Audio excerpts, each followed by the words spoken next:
nâng cấp cách bạn giao dịch với ứng dụng di động Xauusd. Giao dịch với khả năng khớp lệnh.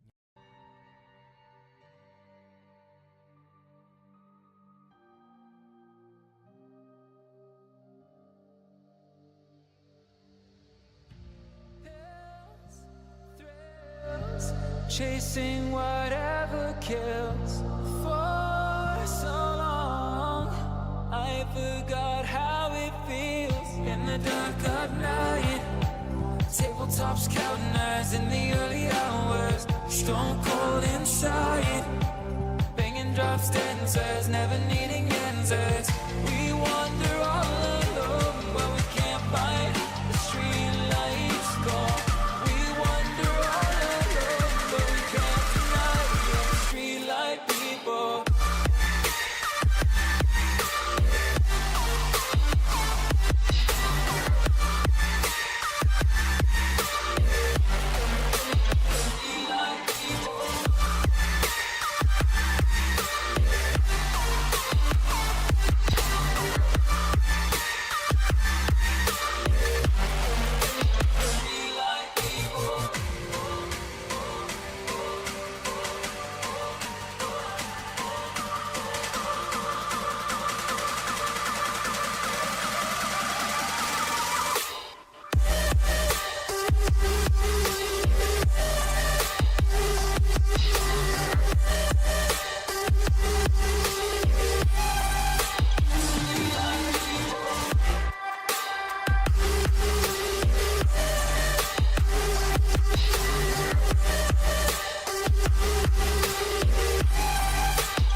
We are not alone. They are among us. As the skies light up, they believe we are blissfully unaware. But this activity by non-human extraterrestrial technology is capturing the attention of humans.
Careful with your pretty eyes and run with me, you're young.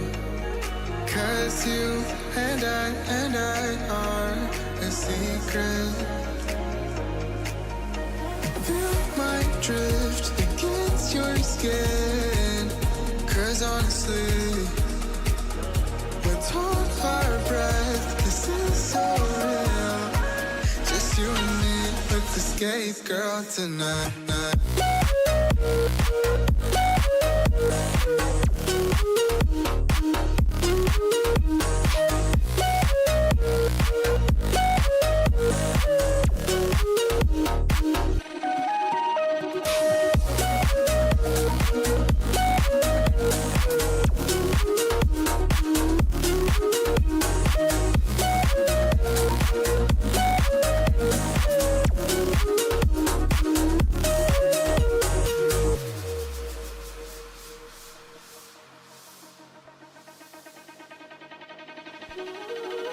Careful with your pretty eyes and run with me, you're young.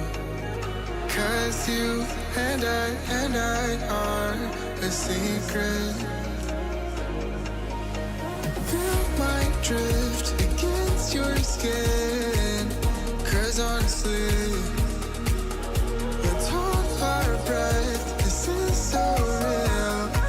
Just you and me. Let's escape, girl, tonight.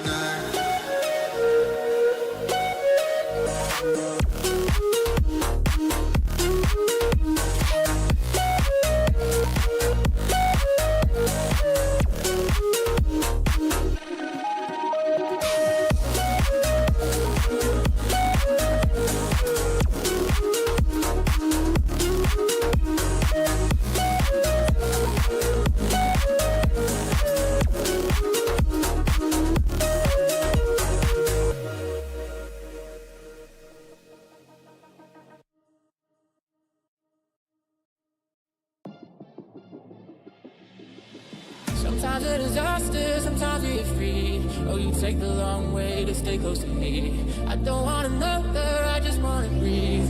You take me higher, you stay close to me. Oh, I feel so alive, feel so alive. Dark won't cloud my eyes. Yeah, I feel so alive, feel so alive. Oh, we chase the night. Oh, I feel so alive, feel so alive. Dark won't cloud my eyes. Yeah, I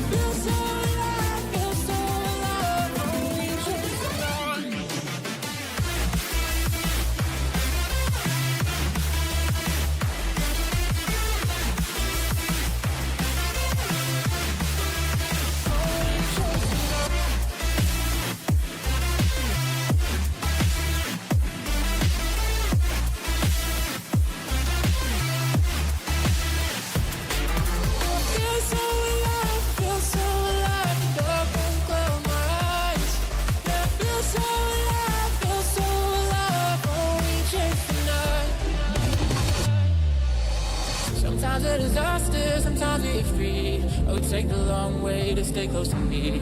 I don't want another, I just wanna breathe. You take me higher, you stay close to me. I feel so alive, feel so alive. Dark won't close my eyes. Yeah, I feel so alive, feel so alive. Oh, we chase the night. I feel so alive, feel so alive. Dark won't close my eyes. Yeah, I feel so alive, feel so alive. Oh, we chase the night.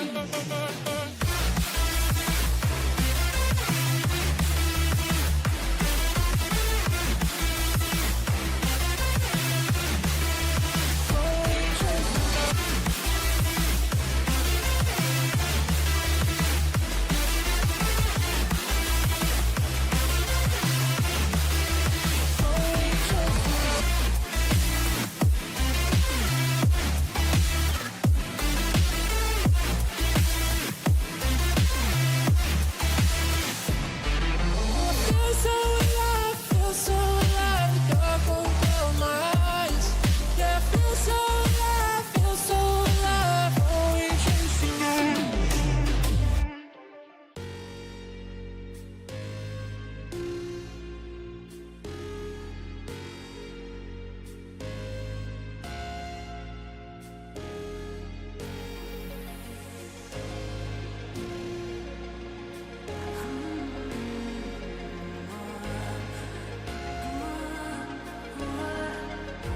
Maybe I'm indecisive.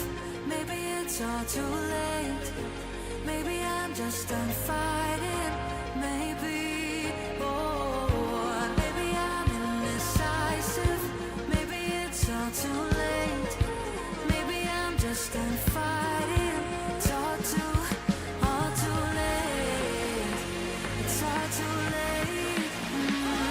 All too late. It's all too late. Maybe I'm crazy. Maybe I'm falling.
In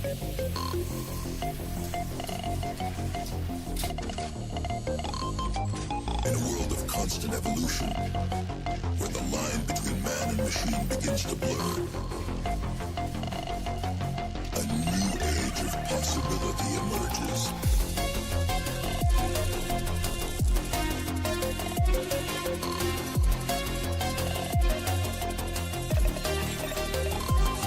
Where humanity is augmented to achieve what was once thought impossible. Welcome to the age of cybernetics.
Brilliant minds push the limits of what we thought was possible.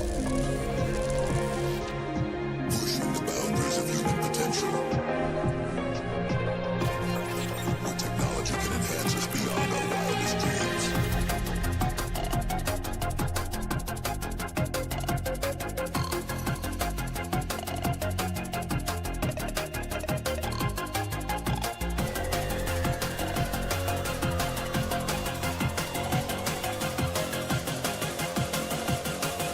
The future is here.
Percentages are concerned, NIL only 2.3. What they said when you turn around and left for good.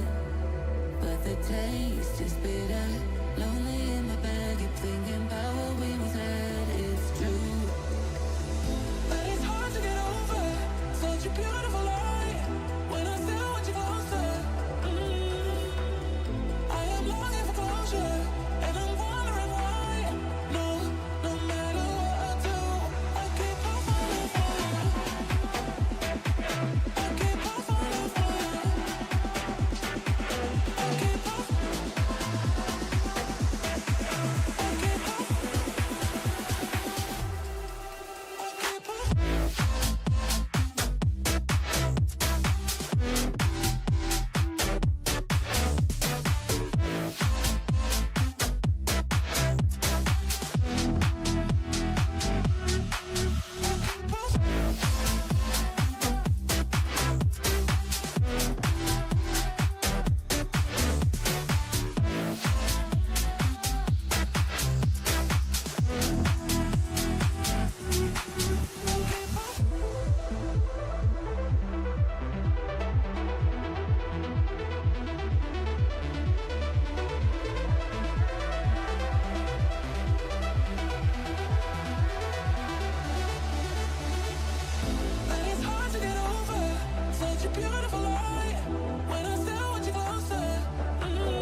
What you gonna do? I'll see you with that. Pop that. Go. Now let me see you go. I'll see you with that. Pop that. Now let me see you go. I'll see you with that. Pop that. Go. Now let me see you go. I'll see you with that. Pop that. Now let me see you go. Go. Go.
What you gonna do with it? What you gonna do with it? What you gonna do with it? What you gonna do with it?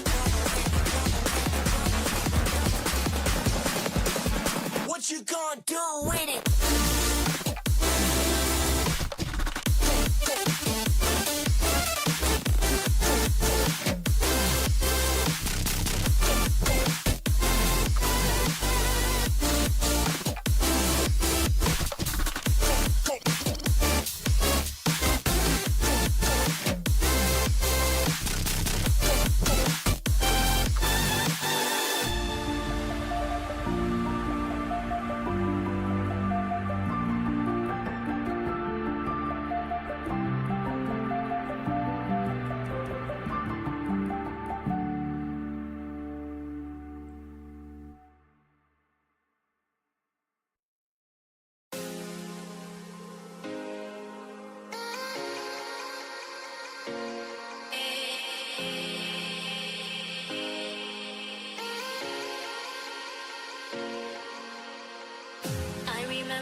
find me.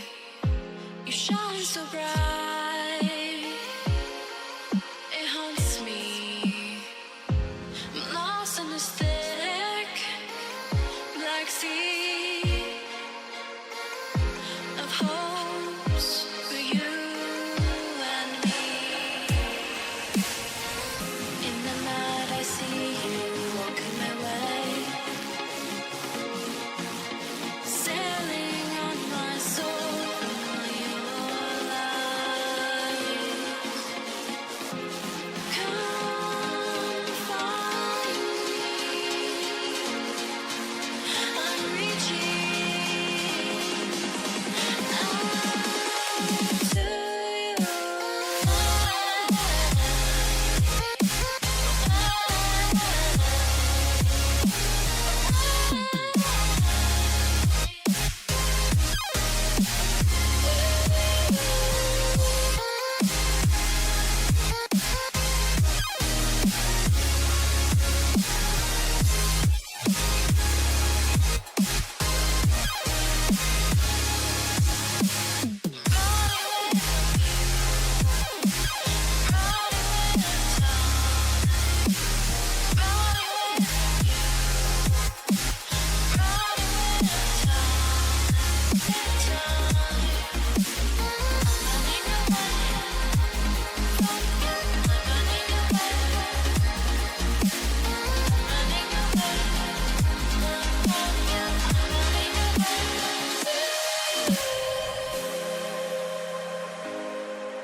Come with me, we'll stay up. So much to see if you just wake up, just wake up. This city never sleeps. I'm giving you the key. Yeah, if you come with me, we'll stay up, we'll stay up.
I'm halfway out, just trying to lose you now.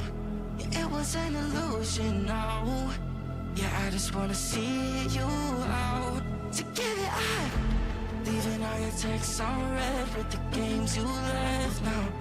Give it up, I'm sick of all the things you said getting in my head now. So I don't wanna know.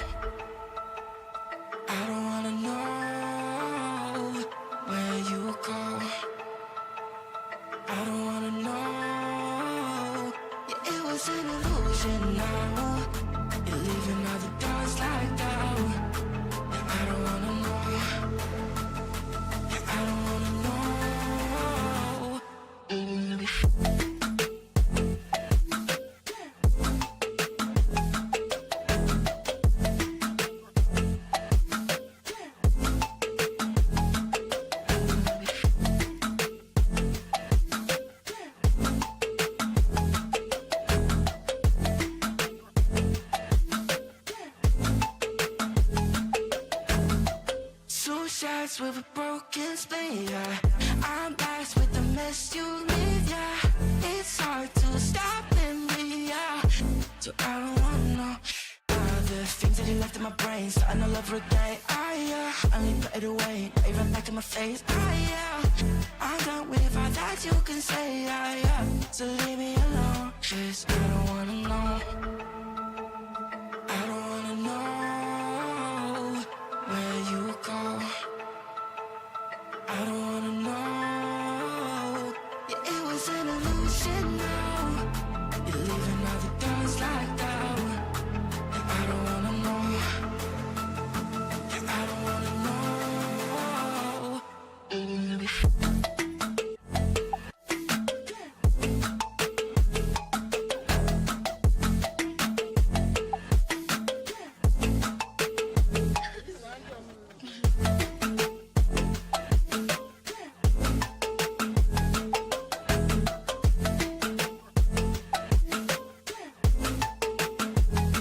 So I don't wanna know. I don't wanna know where you go. I don't wanna know. So I don't wanna know.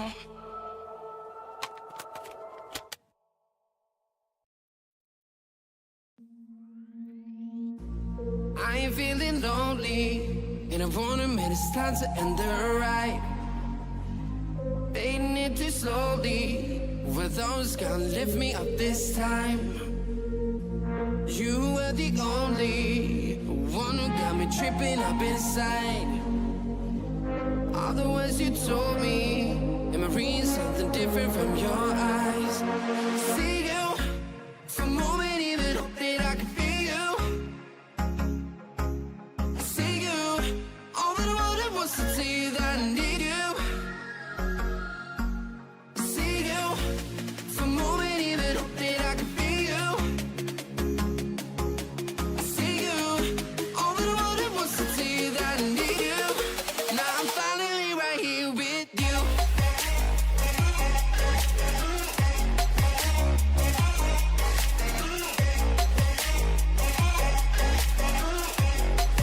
Now I'm finally right here with you.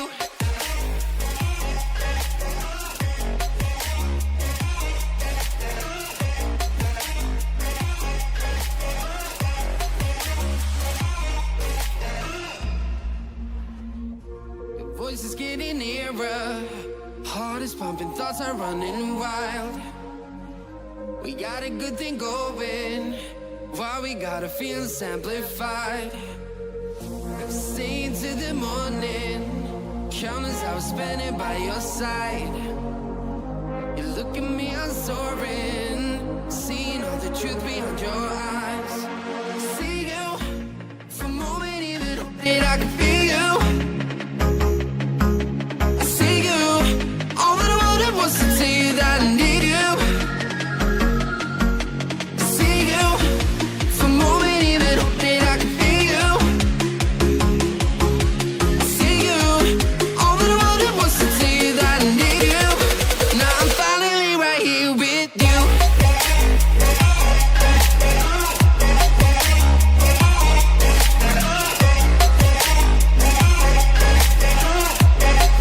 Now I'm finally right here with you.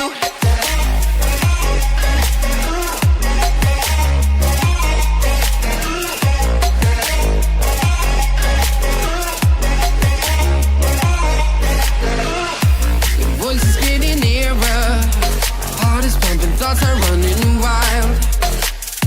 We got a good thing going, while we got our feelings amplified. Staying to the morning, countless hours spending by your side. You look at me, I'm soaring, seeing all the truth behind your eyes. Cứ để đi, ngại chi viết bẩn.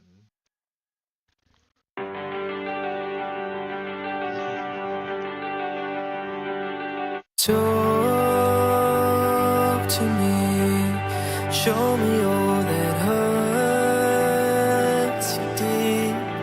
Soak my shirt in all your tears, so I I can talk with you.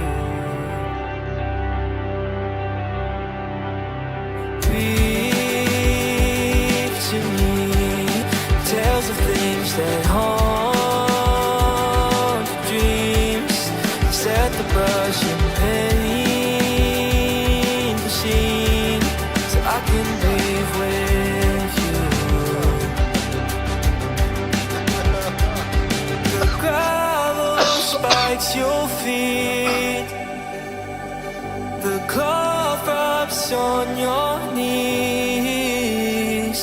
So darling, when the rain comes crashing in, I'll be right here and listen to you sing.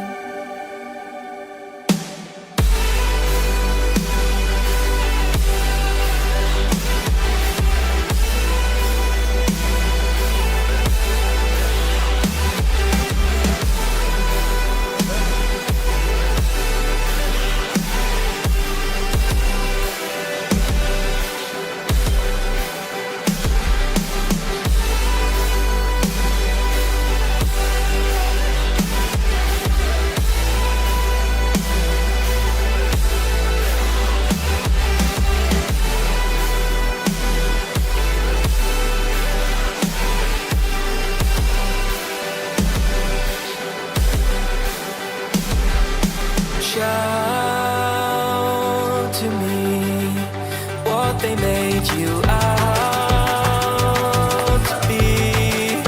Burst the glass and start to scream so I can shout with you. Cry to me rivers that will raise the sea, creeks of pain and apathy, so I can cry with you. Oh, the gravel spikes your feet. The glove rubs on your knees. So darling, when you're deafened by the noise, I'll be right here and listen to your voice.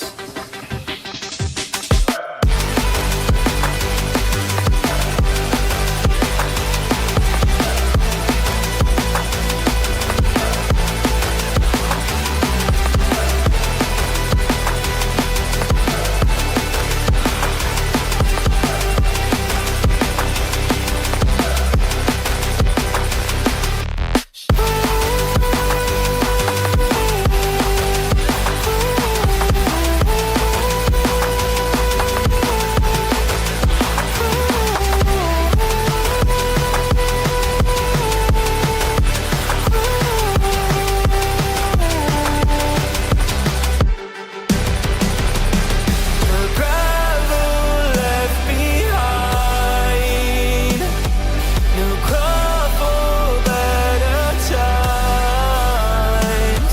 So darling, when there's nothing left to say, I'll still be here for you along the way. I'll still be here for you along your way.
shadows, they follow you like an accomplice.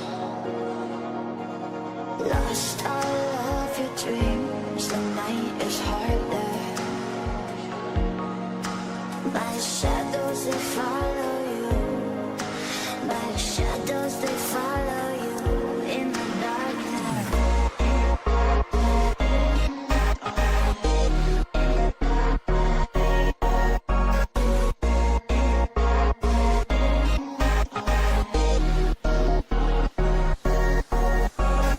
Lost all of your dreams, the night is harder. My shadows,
không bấm.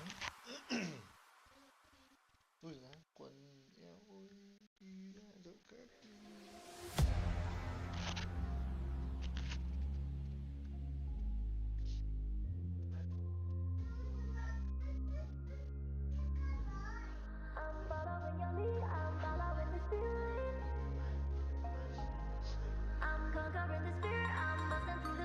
Có mặc thêm một lá vào này.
When I let you go,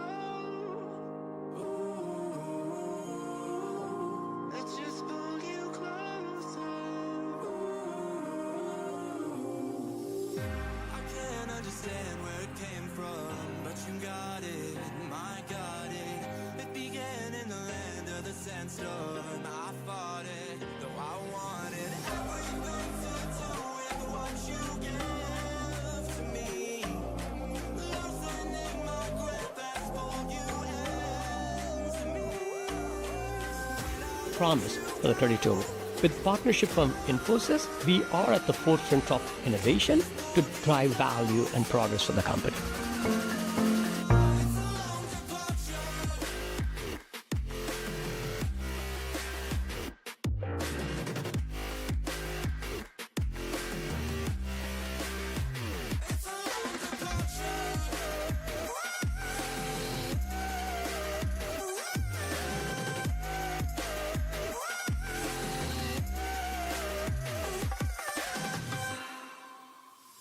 Before I see you again,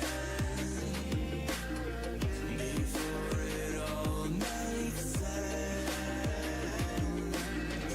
but I can't hold you back. Supposed to be an independent institution free from politics. But in recent reality, the Fed has been susceptible to political pressure. Take, for example, the Fed's involvement in the network for greening the financial system, a group dedicated to green financing and climate change, which the Fed joined in December 2020 as President Biden was about to assume office. Just last month, the Fed announced that it had pulled out of the organization as President Trump was getting ready to be sworn in. To the American people, this is flip-flopping in the political wind. Too much focus on climate change instead of supervision is consequential. And in March, just 2 years ago, we saw the failure of Silicon Valley Bank. SVB marked the third largest bank failure in U.S. history and the largest since the 2008 financial crisis. And yet not a single federal regulator was held to account. In fact, the FDIC filed a lawsuit against bank executives which accused the SVB of egregious mismanagement. And I agree. How is it that no bank supervisor has faced any consequences? With 30 MRAs and MRIAs that never had timely action at SVB. How can the people who are supposed to be our cops on the beat have not faced any recourse for such egregious failures? I simply don't understand. We must all address the fact that over the last 4 years, the Biden administration and Bidenomics have devastated, decimated, and destroyed our working families' ability to support themselves. During Joe Biden's time in office, overall prices rose by over 20%. Energy prices, 34%. Transportation costs, 31%. Groceries, 22%. But that's not all. Thanks to Bidenomics, 2/3 of Americans have less than $1,000 in their savings accounts. But there is good news. Things are going to get better. During his first term, President Trump kept his promises to the American people. In the first 3 years of his presidency, President Trump built the most inclusive economy ever. 7 million jobs created, and 2/3 went to women, African Americans, and Hispanics. It's time to once again make America's economy work for the folks working paycheck to paycheck. Joe Biden broke our economy, and Donald Trump will fix it. For too long, bank regulators have followed a black box regulatory framework with little to no recourse. The FDIC, under President Trump's leadership, recently released never-before-seen supervisory documents which confirm that Biden's Operation Choke Point 2.0 was real, despite assurances that these unacceptable practices would end following the Democrats' first Operation Choke Point 1.0. We are seeing an unfair playing field that results in disastrous consequences for legal businesses and law-abiding citizens. On one hand, if you were in the private sector and you do your job poorly, you would face consequences, reprimands, suspensions, or even being fired. But if you are within the walls of the federal government, such as a bank regulator, you will face no consequences for your actions, even if you pressure a bank to cut off services to digital asset firms, political figures, and conservative-aligned businesses and individuals. To me, that goes against the principles of fairness and market access. Over the last 2 years, as the ranking member of this committee, I have consistently argued that Basel III endgame proposal will raise costs and limit credit access for hardworking Americans.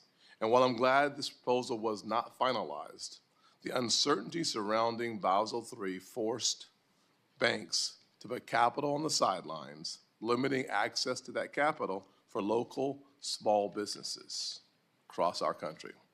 Now, as chairman, I plan to work to rectify the issues of the Biden administration. Chairman Powell, I look forward to hearing from you on the Federal Reserve's future and the plans that you have for right-sizing the financial regulatory framework, specifically around Basel III.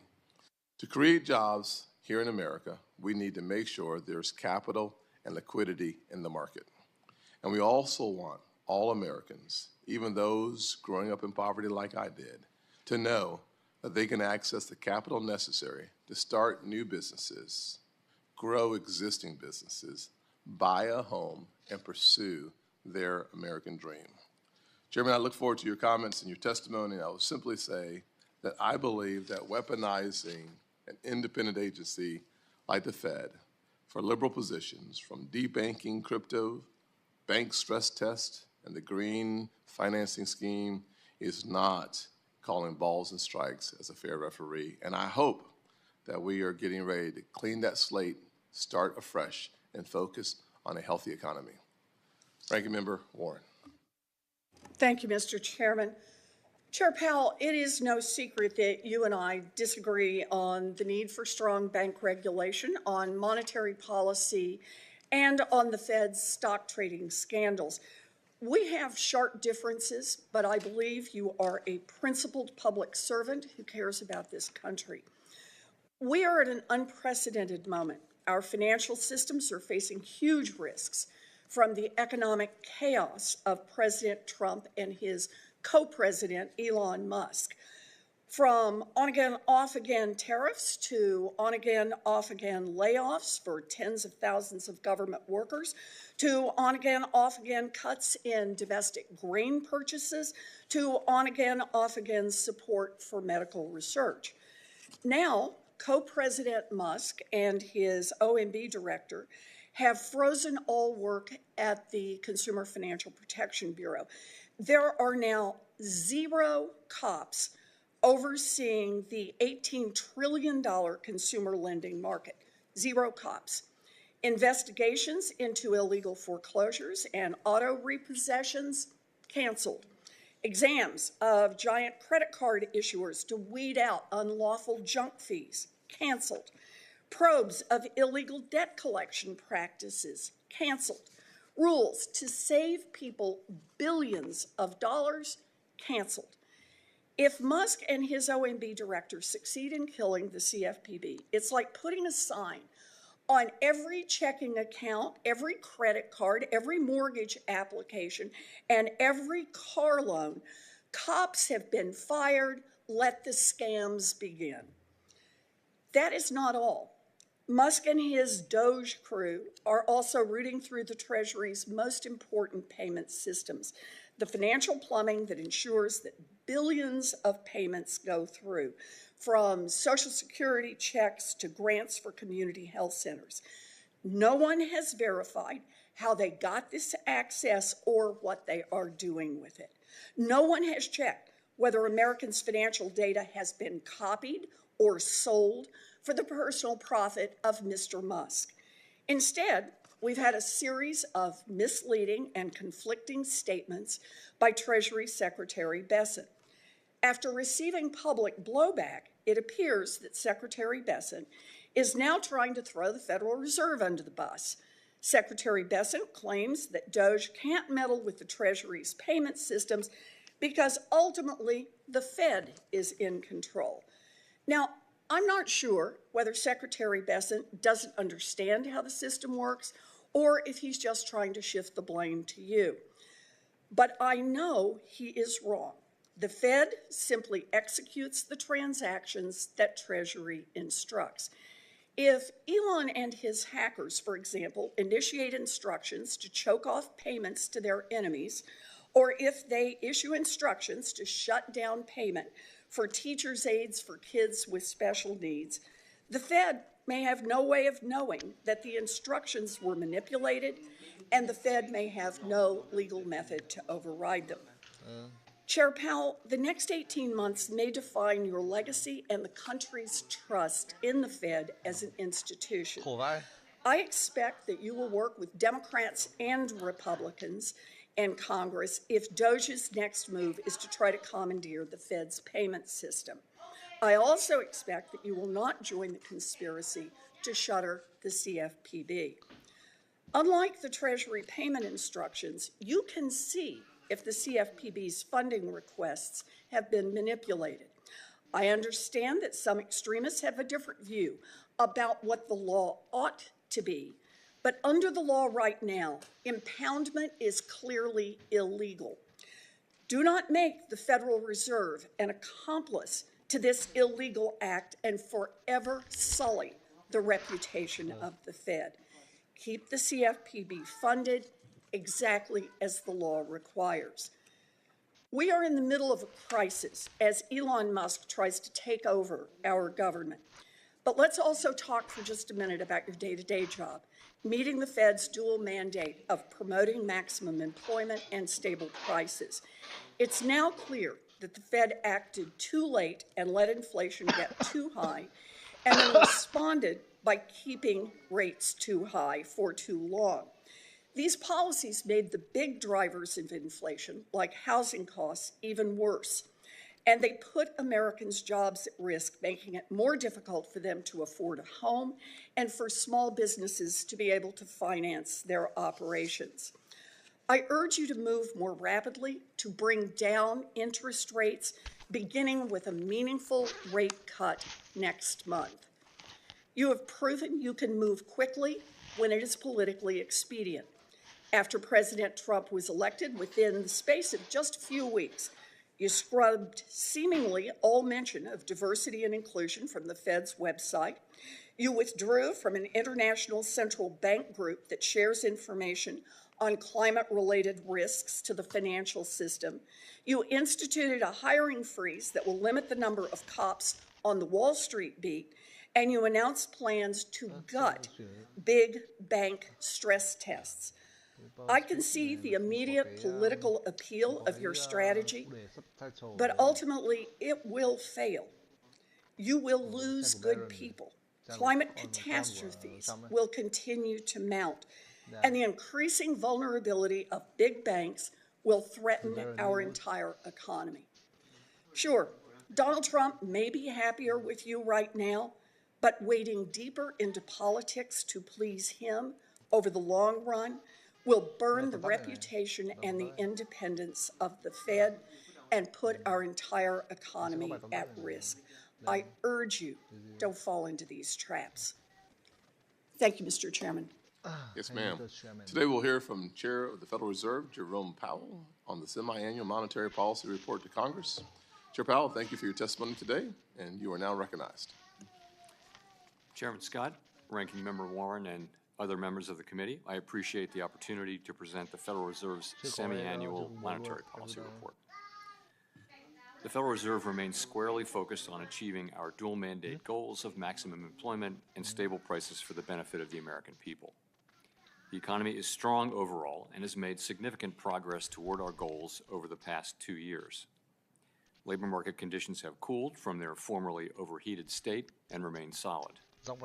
Inflation has moved much closer to our 2% longer run goal, though it remains somewhat elevated. We are attentive to the risks on both sides of our mandate. I will review the current economic situation before turning to monetary policy.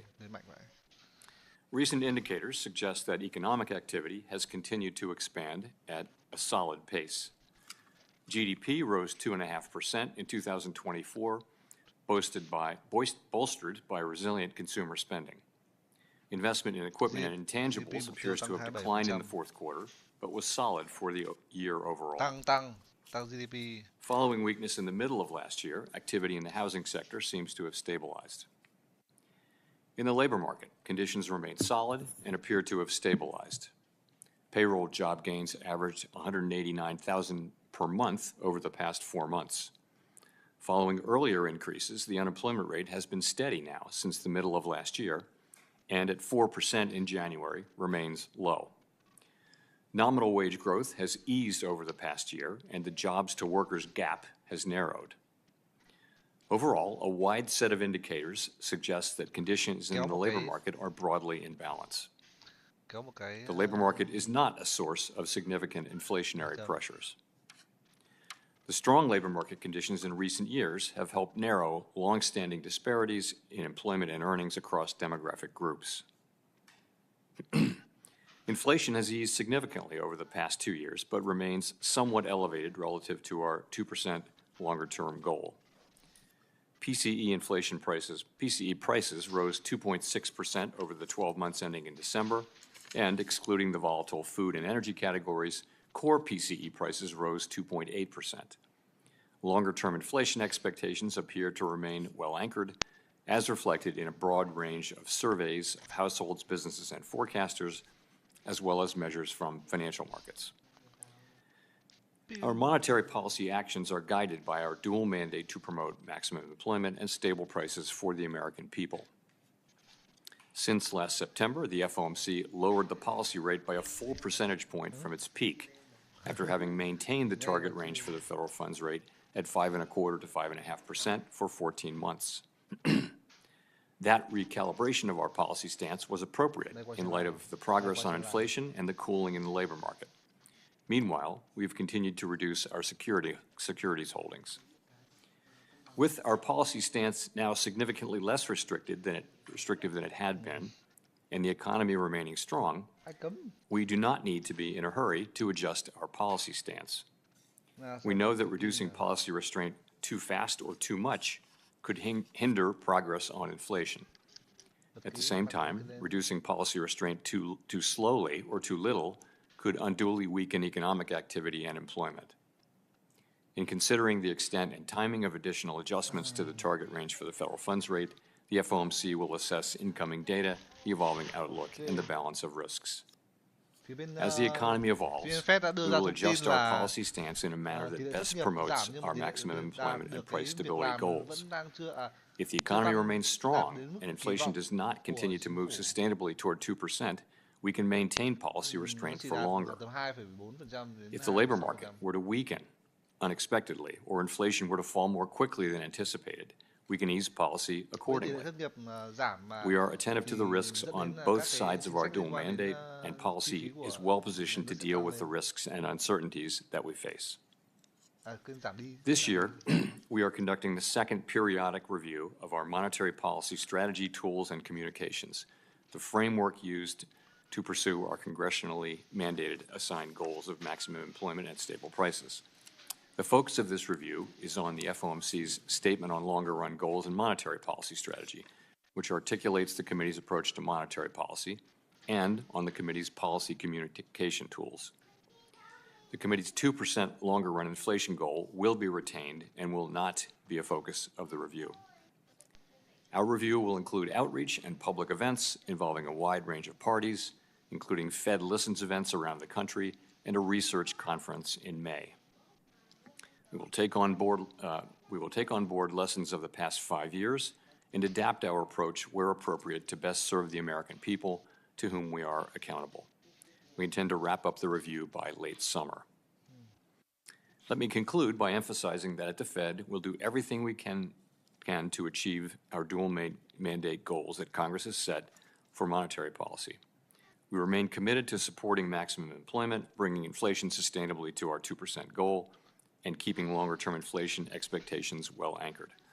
Our success in delivering on these goals matters to all Americans. We understand that our actions affect communities, families, and businesses across the country. Everything we do is in service to our public mission. Thank you. I look forward to your questions. Thank you, Chairman Powell. Certainly your words and your actions have a global impact. You have the opportunity and responsibility of leading this country in the right direction economically, and I thank you for your commitment to having a conversation with all of us about how you do that well. You and I had a conversation yesterday. Some of it was frustrating, some of it was illuminating, but in the end, my goal is to make sure that the American people, and specifically those working paycheck to paycheck, have more opportunities to succeed, not fewer. You have said that the Fed is not against innovation, and banks are perfectly able to serve crypto customers as long as they understand and can manage the risks. Yet you have admitted that the threshold has been a little higher for banks engaging in crypto activities. Last week, I held a hearing on debanking and once again heard that federal banking agencies, in particular the Fed, use reputational risk as a tool to encourage the debanking of certain legal industries and law-abiding citizens for political reasons not tied to safety and soundness. Debanking is a top priority for this committee, and it certainly is for me, and one that I believe is a bipartisan issue. Will you commit to working with this committee to end debanking, including working with the new Vice Chair of Supervision, once appointed, to revise the Federal Reserve supervision manuals to remove reputational risk as a tool to weigh in on political topics? I'm happy to make that commitment. Thank you, sir. Accountability is very important. I would like to think accountability is a priority for everyone, especially the Fed, given that failures in Fed supervision can result in the loss of billions of dollars. Yet following the failure of the Silicon Valley Bank, which was in part due to the failures of its regulators to identify egregious mismanagement of interest rate and liquidity risks, we have yet to see any regulators be held accountable. And as you recall, that was a point of my frustration. As a guy who's spent a lot of time in the private sector, 15 years running a few businesses, I can tell you that accountability is a necessary part of making the entire organization healthier and perform its job as well as possible. I'm encouraged that the FDIC has begun the process of holding SVB executives accountable. That's good news. But no Fed employee has been fired, put on probation, put on performance improvement plan, all of which would be expected in the private sector, as I just mentioned, for employee failure. Please explain to me why Fed employees are held to a different standard from my perspective than everyone else, and what are you planning to do to take accountability for Fed failures in supervision? So we've actually done quite a lot in response to the events associated with Silicon Valley Bank. So we've done many, many things.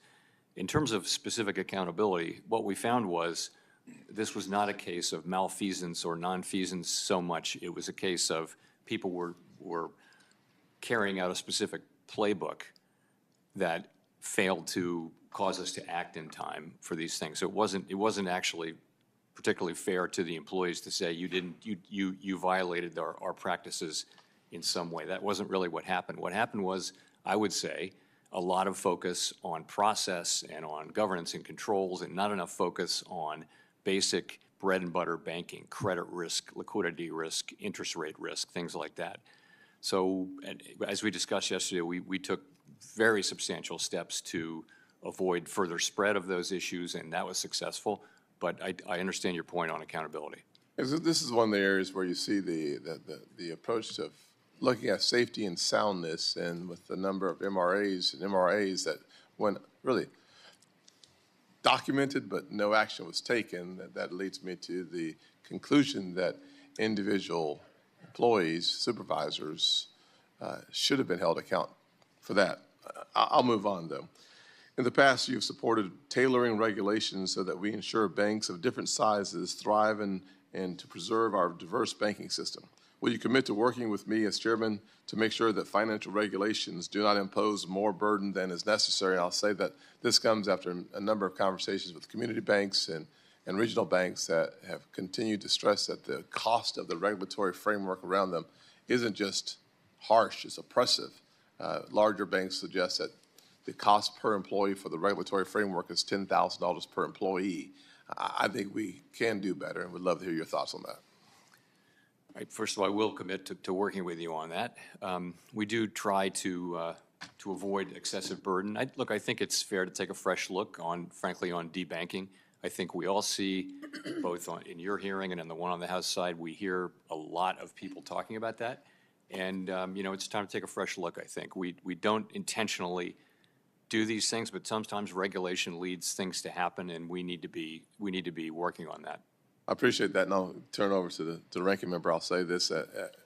After having a number of conversations with CEOs of banks around the country, one of the things that was made clear to me with specific statement from the CEOs is that the regulatory OCC and other regulatory agencies said specifically to debank certain industries, and that is the point that I'm making, and one that I think we have to solve. If it's legal in America to do business, we should do our part to make sure that they're banked.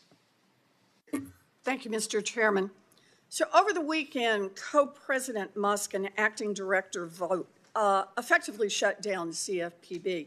No more cop on the beat looking out for a family of 4 in South Carolina facing an illegal foreclosure. No more cop on the beat looking out for your grandma whose bank account has just been taken over by a scammer. No more cop on the beat looking out for people getting ripped off by giant credit card companies that are charging illegal junk fees.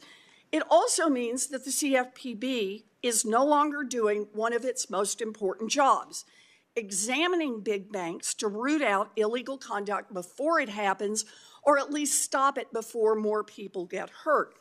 Chair Powell, if the CFPB isn't on the job right now, then who is administering JP Morgan or Wells Fargo's consumer compliance exams to ensure that they are following the law? Senator, I believe that, and you would know, that Dodd-Frank moved all authority for examinations in the consumer space to the CFPB. We still have some jurisdiction. We'll talk about that in a sec. But the answer to my question, please. If the CFPB is not there examining these giant banks to make sure they are following the laws on not cheating consumers, who is doing that job? I can say no other federal regulator. No one, in other words.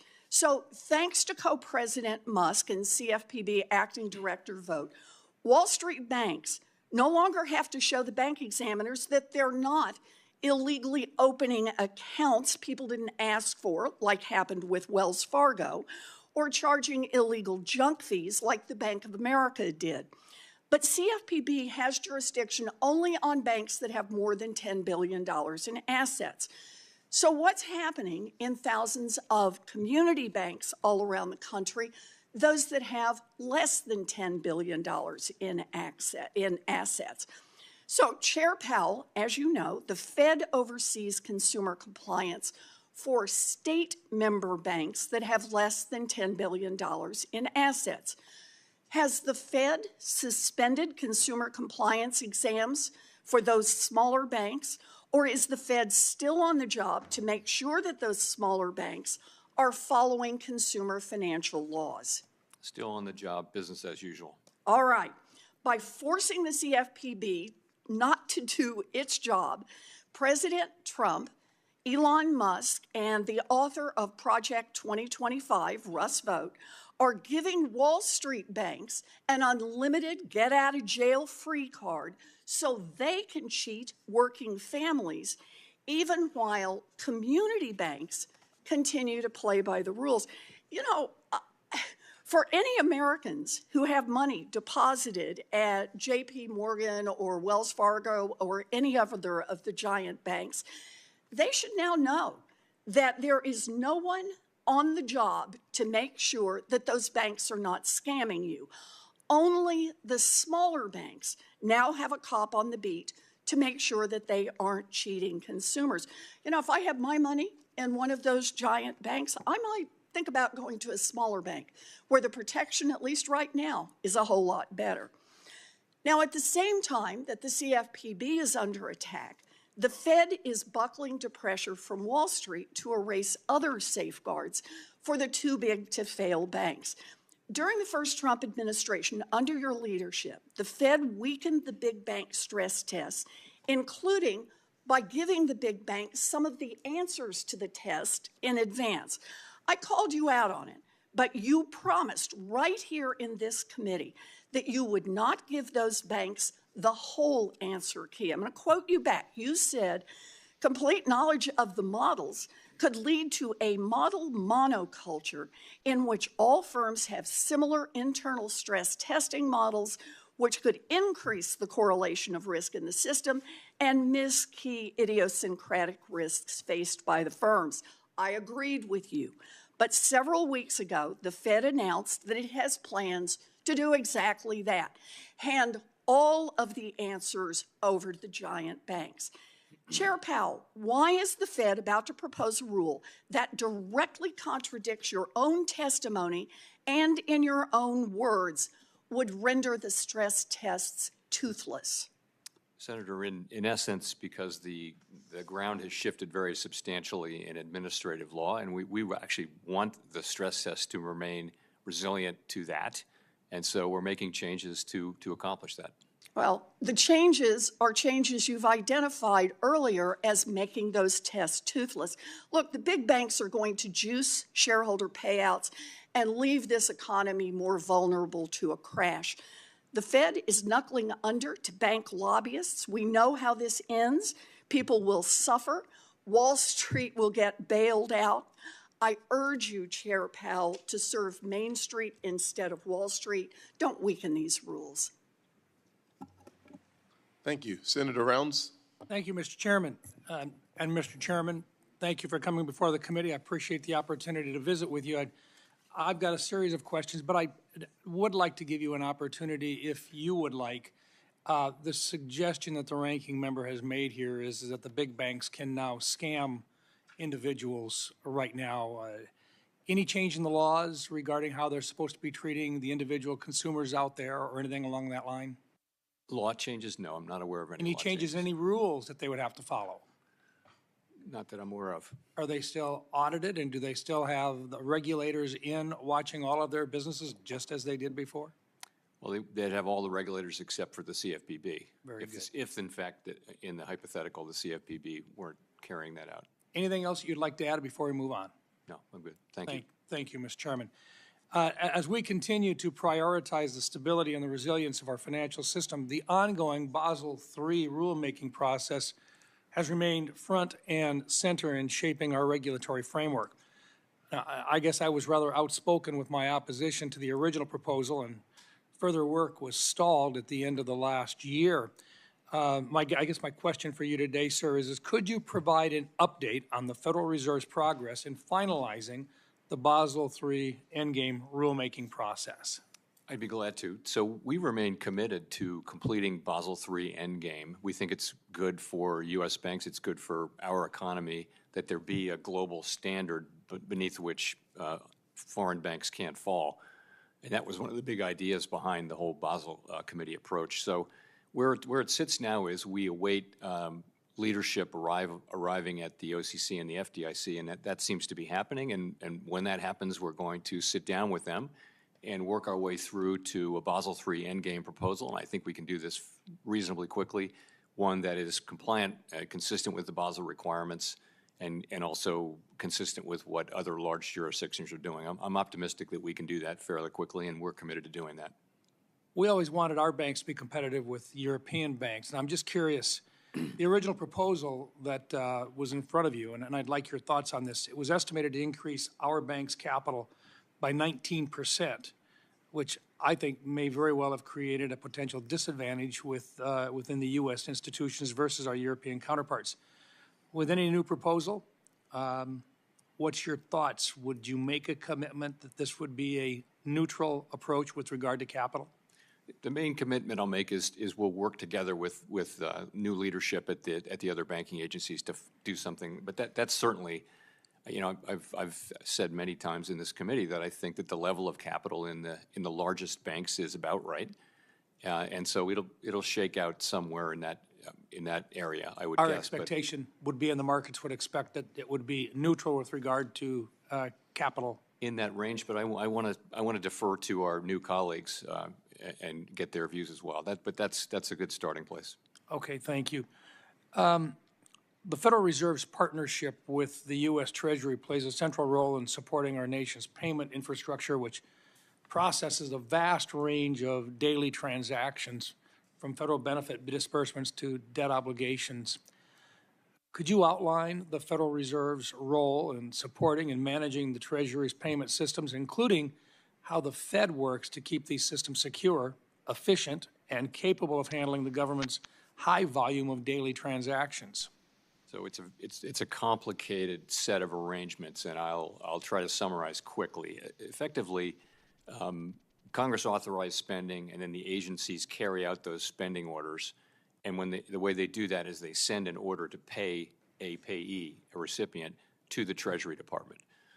Upstream, before it gets to the Fed, all of these decisions are made about, is this an appropriate order? Is this payee on the don't pay list, and all those things.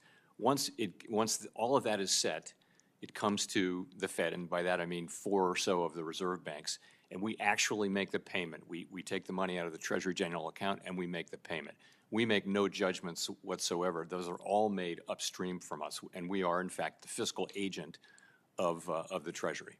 Confirm for me today, is the system safe today? I believe it is, and I will tell you, we are very strongly committed to the integrity, efficacy, resilience, and all those things of this system. And you know, people do depend on this in a big way, and we're committed to that. One last question for you, sir. The failure of Silicon Valley Bank, and the chairman brought this up. I'm just curious, recognizing a lot of banks out there looked at this, it cost the other banks in the system a lot of money to pick up the costs involved in the losses. Nobody's been fired. But you did indicate that it was a failure in the playbook.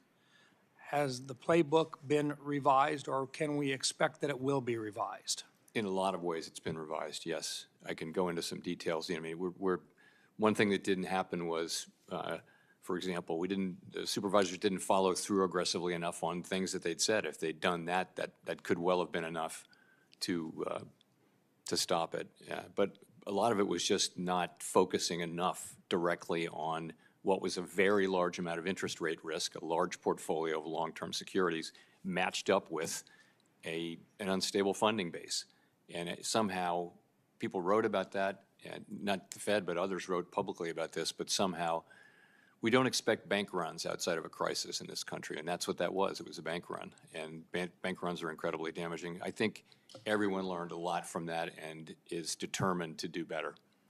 Thank you, Mr. Chairman. I think this is one that I think, as you appropriately pointed out, I think this is an area where a lot more questions are out there yet, and I think if it's the playbook that was the problem, I think perhaps a discussion about how that playbook has been revised would be appropriate in the future. Thank you, Mr. Chairman. Thank you. Senator Cortez Masto. Chairman Powell, thank you, and thank you always for the conversations in between these hearings as well. Let me focus on a couple of things of concern, and you touched on a little bit of this, and I think this is important to clarify. There was a change in the law when the CFPB was created. The CFPB examines the banks and enforces the law, whereas the Fed only supervises those banks. Is that correct?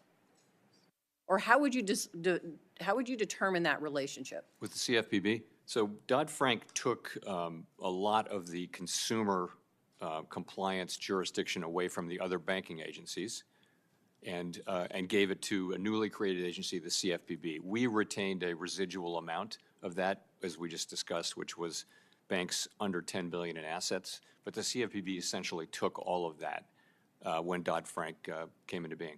So as it was created, when you two were working together, the Federal Reserve collaborated with the Consumer Bureau when supervising those large banks, correct? Yes, we still retain supervision over all the holding companies and also of Fed member banks. And let me ask you this then, does the Federal Reserve enforce consumer protection laws now for things like money transmitters? Not for money. That would be the consumer for protection, Fed that would be member banks. CFPB? Yes, yes. Okay. That's And right. so when we're talking about collaborating with the CFPB for financial technology firms, what would the Fed Reserve now do that if the CFPB, if the hypothetical is the CFPB no longer exists, what would be the Fed's role right now with respect to technology firms? We don't have jurisdiction over, we have jurisdiction over banks and some And financial that's market it. utilities. So let me ask you this, because I know there's a number of Nevadans who file consumer reports of concerns about fraud and predators with the CFPB. The Fed Reserve doesn't receive those reports, correct? No, I don't believe so. And you have no role when it comes to consumer protection like the CFPB does, correct? Unless you're a Fed member bank that has 10 billion or less in assets, then we have jurisdiction. Right. On a So there consumer. is a gap. If the hypothetical is true, and what we're hearing, that the CFPB is being shut down, there is a gap, what we're hearing in enforcement out there, and particularly when it comes to consumer protection. Is that, would you say that's true? Yes, for all banks that we don't Yeah. supervise. And I think that's the concern we're all having right now, is this concern of when we're looking to streamline government. And listen, I'll be the first to tell you, there's a lot of bloat. We need to streamline it.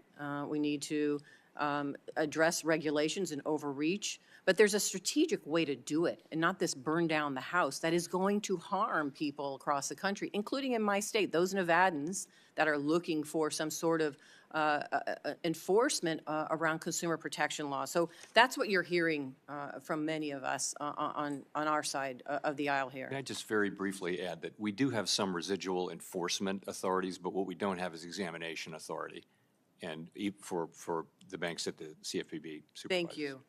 Let me ask you this, and you know, we talked about this over the phone, and I understand it may be difficult to answer this, but the Federal Reserve Board members have been clear that future interest rate cuts are unlikely to happen despite the strong economy. But there are folks in my home that are in my state that are waiting to buy a home. And we know that's still an issue, the high prices right now for home affordability. You add the interest rates to it, it is a problem. So do you think it's most likely that interest rates will remain above 6% for this year, or can you even address that? You know, so overall, the economy is strong, growing 2.5% last year. The labor market is also very solid. Unemployment at 4%, quite a low level. Inflation last year was 2.6% for the year. So we're in a pretty good place with this economy. We want to make more progress on inflation, and we think our policy rate is in a good place, and we don't see any reason to be in a hurry to reduce it further. As it relates to housing, so it's true that mortgage rates have remained high, but that's not so directly related to the Fed's rate. It's really related more to long-term bond rates, particularly the Treasury, the 10-year Treasury, 30-year Treasury, for example. And those are high for reasons not particularly closely related to Fed policy. They may remain high. I think, you know, once we lower rates and kind of rates return to a lower level, mortgage rates will come down. I don't know when that'll happen. And even when it does happen, we're still going to have a housing shortage in many places. Thank you. Chairman Powell, thank you again for being here. Thank you, ma'am. Next will be Senator Kennedy. Thank you, Mr. Chairman. Thank you, Mr. Chairman, for being here. My friend, our ranking member, said that you are knuckling under to the big bank lobbyists. Is that true? No.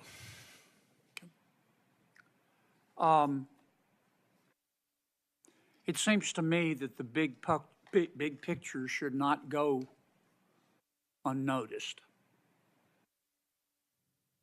Do you recall a year or two ago when inflation was raging? I think its peak was about 9%. Many economists and other experts, based in part on history, said that you were going to have to provoke high unemployment and put our country into recession in order to get inflation down. Do you recall that? Very, very well. Are we in a recession? We are not. Would you, as an American, trade places right now with Germany in terms of the economy? No, I sure wouldn't. How about China? No, wouldn't trade places. How about France? No, thanks.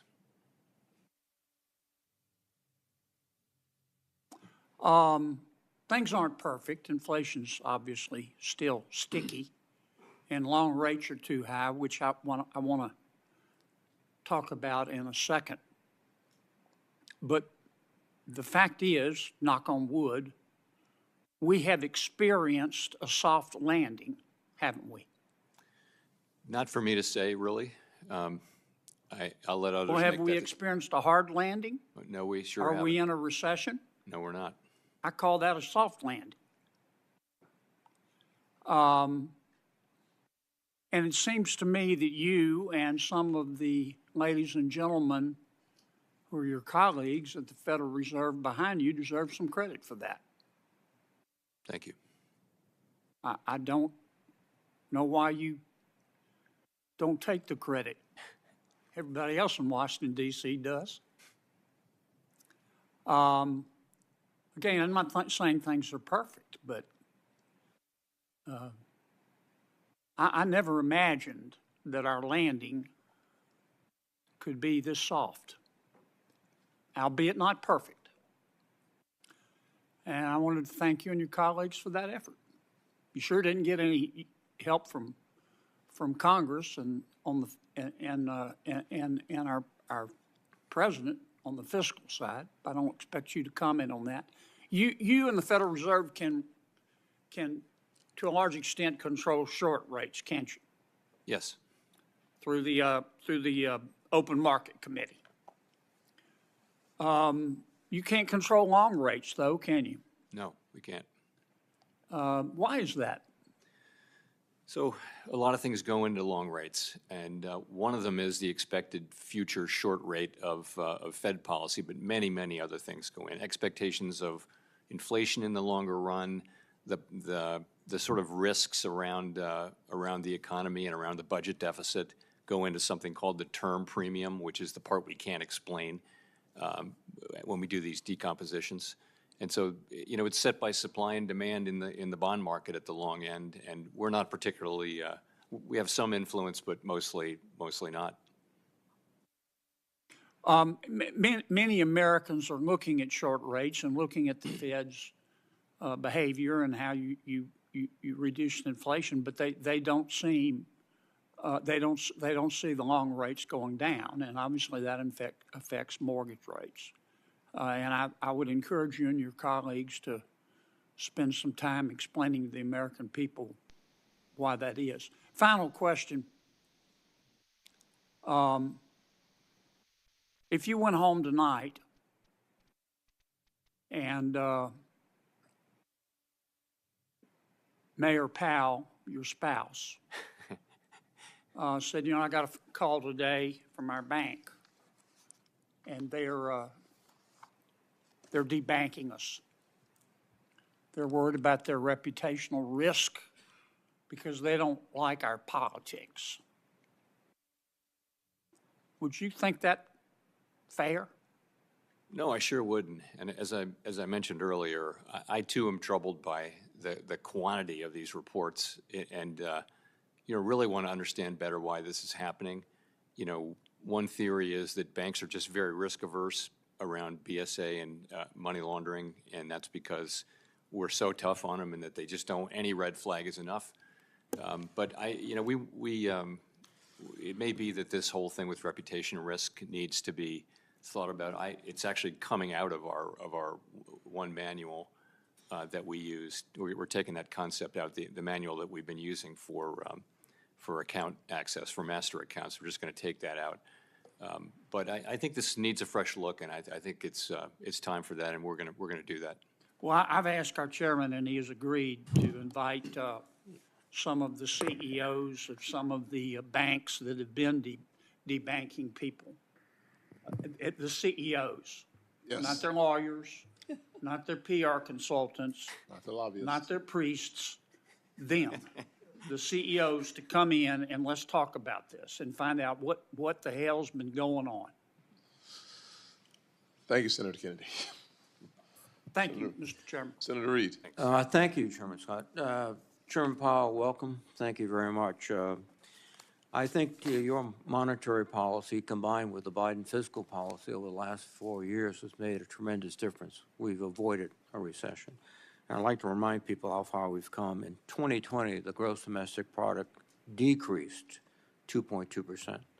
The unemployment rate finished the year at 6.7%. By 2024, gross domestic product grew 2.5%. The unemployment rate was 4.1%.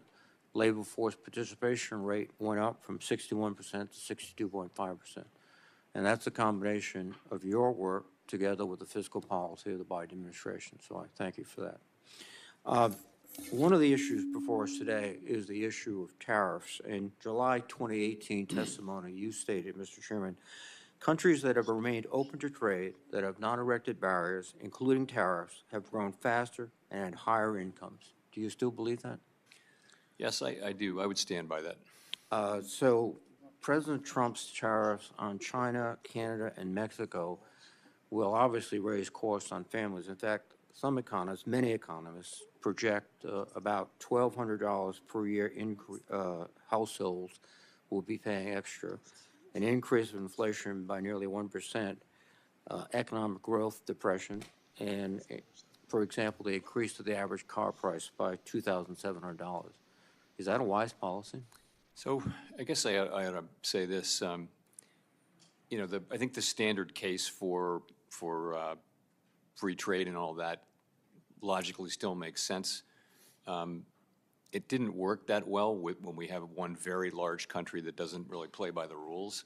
And in any case, it's not the Fed's job to make or comment on tariff policy. We, you know, really, that's for elected people, and it's not for us to comment.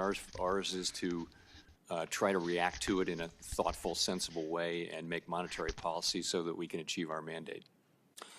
Just this weekend, the president removed the board of the Kennedy Center and made himself chairman. What would you do if the president tried to remove a member of the Federal Reserve Board? Well, it's pretty clearly not allowed under the law. Thank you. We've communicated back and forth about synthetic risk transfer as a potential danger to the banking system.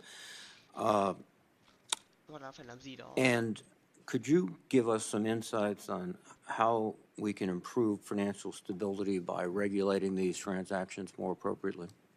So what we've been doing for some time now is looking at them on a case-by-case basis, and if they really do transfer risk successfully, then that's okay. I mean, you know, it's a good thing if a bank wants to transfer risk off its balance sheet in a way that it gets compensated for and all that.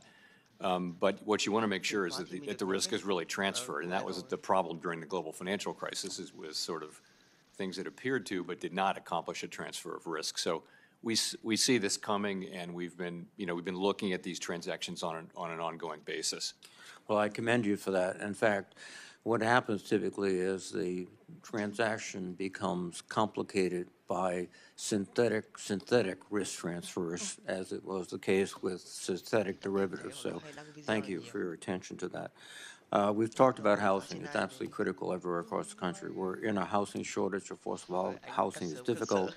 Two of the mainstays of our housing market are Fannie Mae and Freddie Mac, helping to support home ownership. Does the federal guarantee backing Fannie and Freddie help make mortgage rates more affordable and home ownership more accessible, Mr. Chairman? I imagine it does hold down mortgage rates, the fact that they're sovereign risk. And how important is the 30-year mortgage to ensure that families can afford a home? In our housing market, the 30-year mortgage is very important. Yeah. And I have heard some discussions about eliminating Fannie Mae and Freddie Mac, which would be detrimental, I presume, to the housing market. That's really a question for you. You know, I mean, putting them back in the private, putting housing finance back in the private sector has some appeal over the longer run, but I leave that with you. Thank you, Mr. Chairman, very much. Appreciate it. Thank you. Senator Ricketts. Well, thank you, Mr. Chairman and Ranking Member, for holding this important hearing, and thank you, Chairman Powell, for being here today to talk about our economy and all the things that are going on. I want to address, again, something that the Ranking Member started talking off about, which was characterizing the CFPB as being the cop on the beat here. But I can tell you, as having been a governor and having a Department of Banking that reported to me, that if any consumer would contact us and make a complaint about a bank, even a big bank like JP Morgan, we would investigate, as could the OCC, the FDIC, the FTC. So to characterize that nobody's out there looking for consumers, I think, is inaccurate. And we ought not to try and scare consumers right now that somehow this is the case, because if you do have an issue, if you're a consumer, please reach out to your State Department of Banking, because those folks are going to look out for you. I can tell you that because I used to have one of those Department of Bankings. They did a fantastic job of looking out for the consumers. One of the things that has also impacted consumers is inflation. Prices under the Biden administration were up 20%. An average household is paying $13,000 more today than they were for the same standard of living they had before Joe Biden got elected. We see that grocery prices, for example, are up 22%, rents up 23%. Simply put, Nebraskans are economically worse off today than they were 4 years ago, and I expect that that's part of the reason why we saw this change in the administration. They thought that that was not something that they wanted to continue to pursue. They didn't want the same policies being followed. We have to end the reckless federal spending, rein in inflation, and be responsible about how we make decisions to be able to grow the economy. One of those areas that I'm concerned about is the expansion of the Fed balance sheet. The Fed's balance sheet before, at the end of 2019, so before the pandemic, was about $4.1 trillion. By May of 2020, the Fed expanded that to $7 trillion, and by 2022, the Fed's balance sheet hit an all-time record of $8.9 trillion. Inflation peaked at 9.1% that year, a high we had not seen since 1981. Now, I'm encouraged by the actions the Fed has taken with quantitative tightening to shrink the balance sheet down to $6.85 trillion, but $6.85 trillion is still too high. And one of my concerns with this, Chairman, is that that's kind of one of your tools to be able to guard against a downturn in the economy or some sort of shock. You obviously used it during the pandemic. Looking ahead long term, will the Fed Reserve continue to this course of unwinding the balance sheet? Yes, so what we said is that we intend to slow and then stop the decline when reserve balances are somewhat above the level that we judge consistent with so-called ample reserves. The most recent data and the feel of the markets is definitely that reserves are still abundant. They're about the level they were at when runoff started, because the runoff has really happened out of the overnight repo facility, reverse repo. So yes, it's an ongoing thing, and we're not yet where we're headed. So what kind of pace can we expect? And I know that obviously there's going to be a lot of factors like what happens to the economy over the course of next year. But if things were going to go along the way they are today, you've already said the economy's doing well. Inflation's a little higher than we want it to be at 2.6%, but unemployment's at 4%. If these commissions, and I think you used the word stable quite a bit, if these conditions were to remain stable throughout the course of the year, would you have a range that you could give us of where the balance sheet might be if we were talking again here in January 2026? We basically we're going to be looking at reserve conditions in reserve markets, and trying to stop a little bit above what we consider ample. And we think we're meaningfully above that now. We can't put a number on it because you can't directly know the demand for reserves other than by observing behavior in the market and then putting a little bit of a buffer on it. So I can't give you an exact number, but for now it's ongoing, and we have a ways to go. What kind of conditions would have to happen for you to start going back to quantitative easing? So quantitative easing. So, that's a tool we tend to use when we're at the effective lower bound and we can't cut interest rates anymore. So nothing like what you're seeing in the current day. It's a different test for stopping quantitative tightening, but we would use QE going forward only in a situation where rates are at zero, and we're a long way from zero now. So that you think that, again, just generally speaking then, if things were to remain stable, you'll continue to unwind the balance sheet, you'll continue the quantitative tightening. Can't give me a range on this? Is that what I hear you saying? That's right. That's right. Okay, great. Well, I encourage you to keep doing that because, again, I think that's important to be able to make sure that you've got powder for the next issue that we may face. So thank you very much, Mr. Chairman. Appreciate you being here. Senator Warner. Thank you, Mr. Chairman. Chairman Powell, good to see you.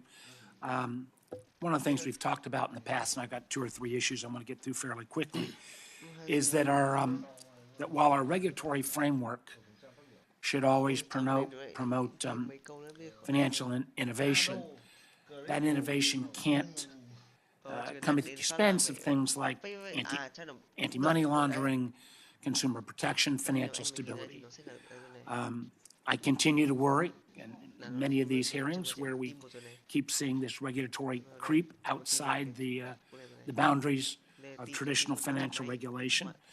I think if we were starting a system from scratch, few of us would design it this way. But it is one of the reasons why I'm looking forward to working with Chair Scott and my colleague, Senator Lummis, on a framework at looking at stable coins in particular within the regulatory perimeter. I know my friend Bill Hagerty just introduced a bill in this area. I'm looking at trying to make sure we get those guardrails put in place, and how it touches the Fed is something that's terribly important to me. I know you and I have talked in the past about the notional idea of same activity, same regulation in the non-bank sector. If you'd like to wax briefly on this question around stable coins and how we think about them in the same point of, if they are similar to other activities, should they not have the same regulatory structure? So we definitely support these efforts to create a regulatory framework around stablecoins. Stablecoins may have a big future with consumers and businesses. We can't know that now, but it is important for the development of stablecoins in a safe and sound manner, and a manner that protects consumers and savers and all, that there be a regulatory framework. So we see these bills, and we're in contact as we were in the last Congress, and trying to add our technical thoughts and how to do this. And we think it's a very constructive exercise. Well, we do think, you have a lot of expertise in this session, and there are people people come with lots of opinions on everything in crypto, from over the top to the other end of the spectrum. And I'm gonna need to rely on your expertise as well as we try to work through some framework for stable coins. I know there are a lot of earlier questions on CFPB. I think the record is pretty darn good. It's returned $20 billion to consumers. Matter of fact, the last time we had the previous chair here, Chair Rohit, Mr. Chopra, we were talking about $55 million to Virginians. I do have to mention this more for my colleagues. Tim Kaine and I did a teletown hall last night. Lots of things happening in Virginia. Normally, we would get maybe 3,000, 5,000, 6,000 folks on a teletown hall. We had 60,000 last night. I have not seen anything like that in my time up on here on the Hill, and a huge amount of concern about what the Doge boys are doing, whether our information is safe, whether privacy is protected. I had one lady say, in light of what was happening at CFPB, and while there's not a direct connection, she's saying, is her deposits at her bank safe? We tried to give her a assurance, but I said, you know what, ma'am, I'm going to be talking to the chairman of the Federal Reserve tomorrow. And with this diminution or shuttering, at least at the time being, of the CFPB, can I tell, I believe her name was Mary, can I tell Mary from Virginia that her bank account is safe? I think bank accounts overall across the economy are safe. Yes, we've still got deposit insurance at the FDIC, and the banking system is well capitalized and safe.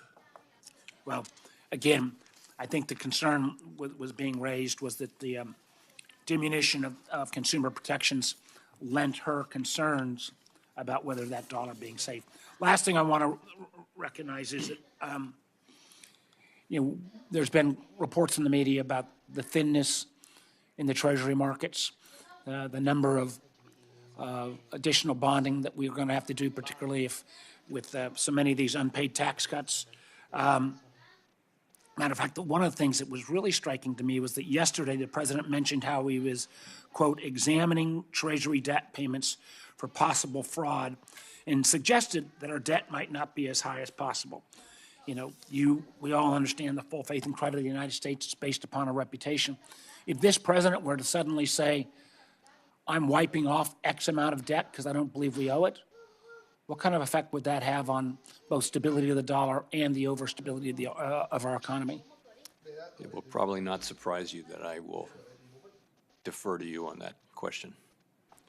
So you think it would be, from a Fed standpoint, the President of the United States starts to saying we're not going to pay our Treasury debt, you're going to have no view at all?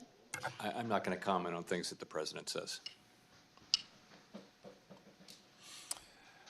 I would like to see us at some point get a stronger answer on that, because I think that in light of the president's willingness to shut down agencies willy-nilly, his ability to potentially curtail payment of debt, I think would have devastating consequences on our economy. Thank you, Mr. Chairman. Senator Britt.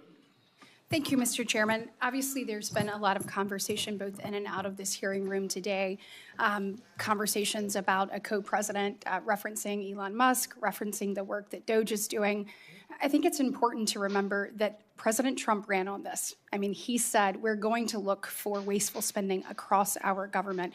We're $36 trillion in debt, y'all. That's not only fiscally irresponsible, it is actually morally irresponsible. And the difference in this administration and the last administration is that President Trump is actually the final arbiter. And it's interesting that none of you had anything to say over the last 4 years when it is clear that our commander-in-chief was not in command. And if we're going to use the term co-president, then let's go back and say co-president Jake Sullivan, co-president Ron Klain, co-president Jill Biden.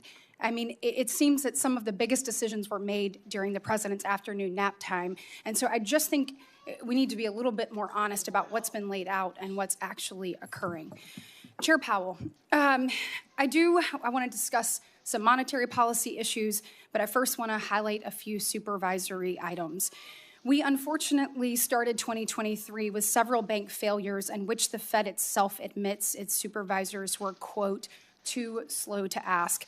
The question has been asked earlier about who was fired, who was not. I think that there's some real merit to having accountability that we have not seen there. In the aftermath of those failures, the Fed was certainly not slow to act when it came to new regulations, like the new capital requirements that would have put the U.S. banks at a global disadvantage and actually hurt consumers in my state. The way I look at this is the world came up with a gold standard, and then Vice Chair Barr said, hold my beer. And unfortunately, that hurts Alabamians. In addition to that, we had Community Reinvestment Act and stress testing frameworks that were basically adopted in secret.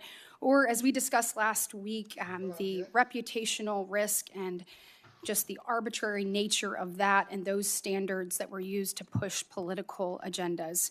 None of this is acceptable, and we've got to take a look at how to promote greater accountability and transparency into the Fed's supervisory function.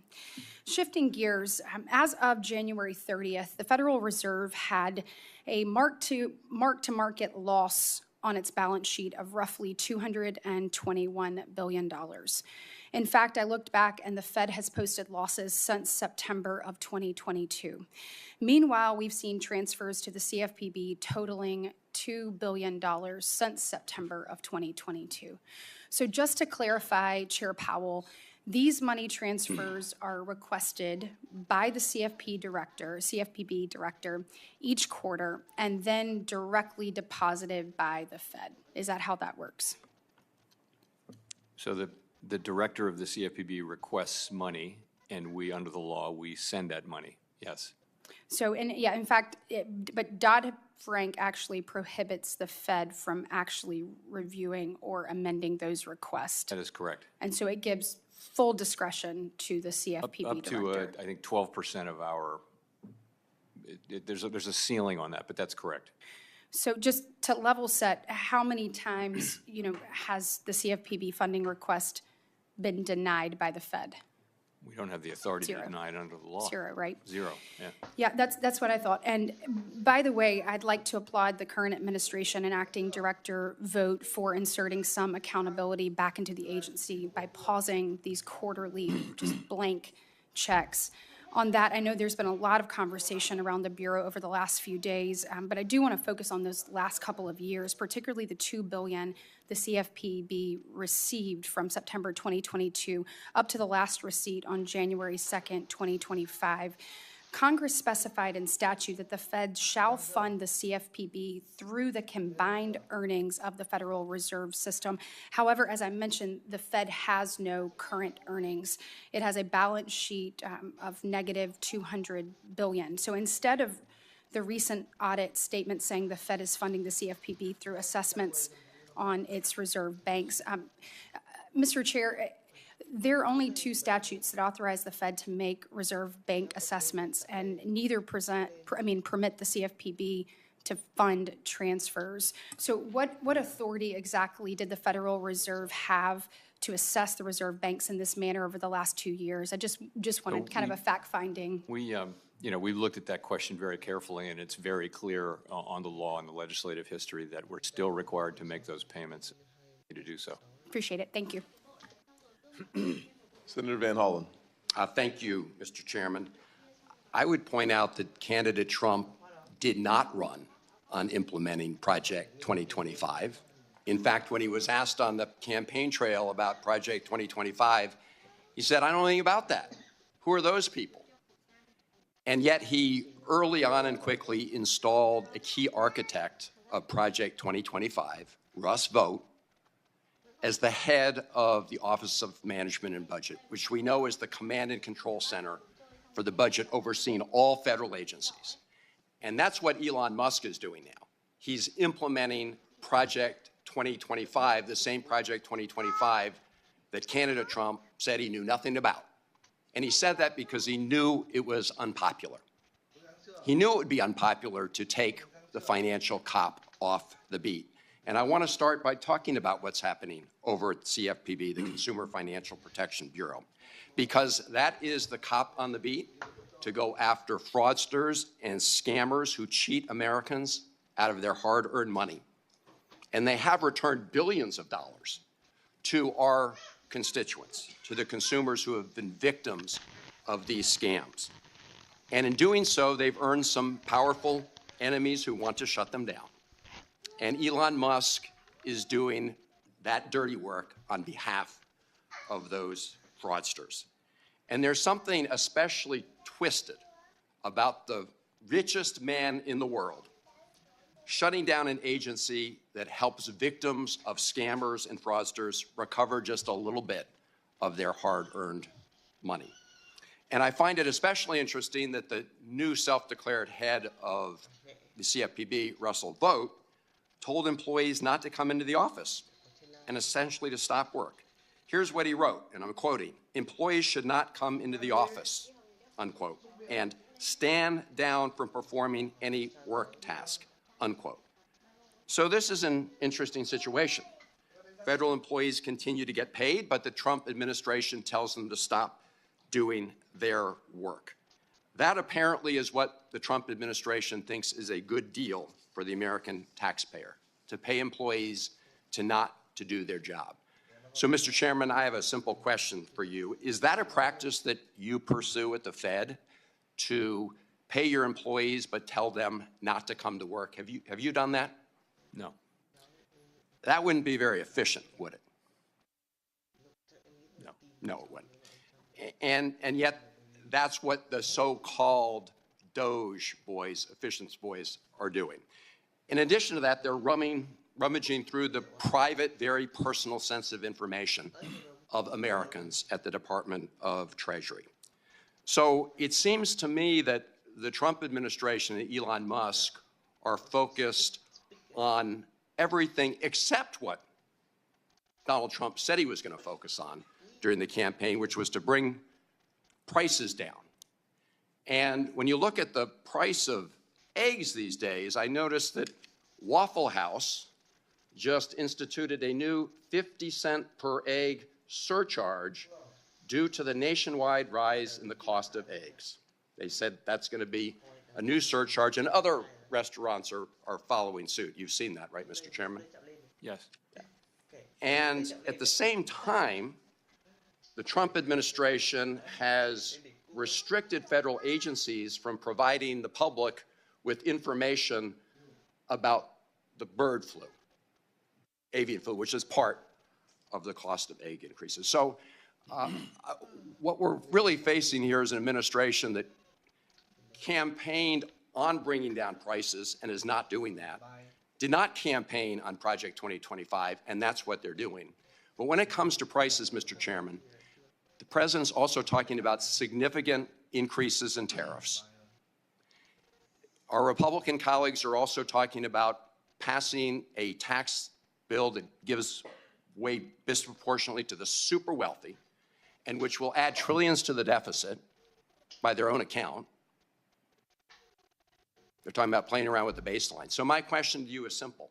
All things being equal, do big increases in tariffs and increasing the deficit and debt put upward pressure on inflation? Isn't that simple math? You know, it really does remain to be seen what tariff policies will be implemented, and I just think it would be unwise to speculate when we really don't know. I mean, we see proposals, but it's so hard to say what's going to happen. And Well, last time the Trump administration was in office, the Fed took actions because they were concerned about the impact of increasing tariffs. Isn't that the case?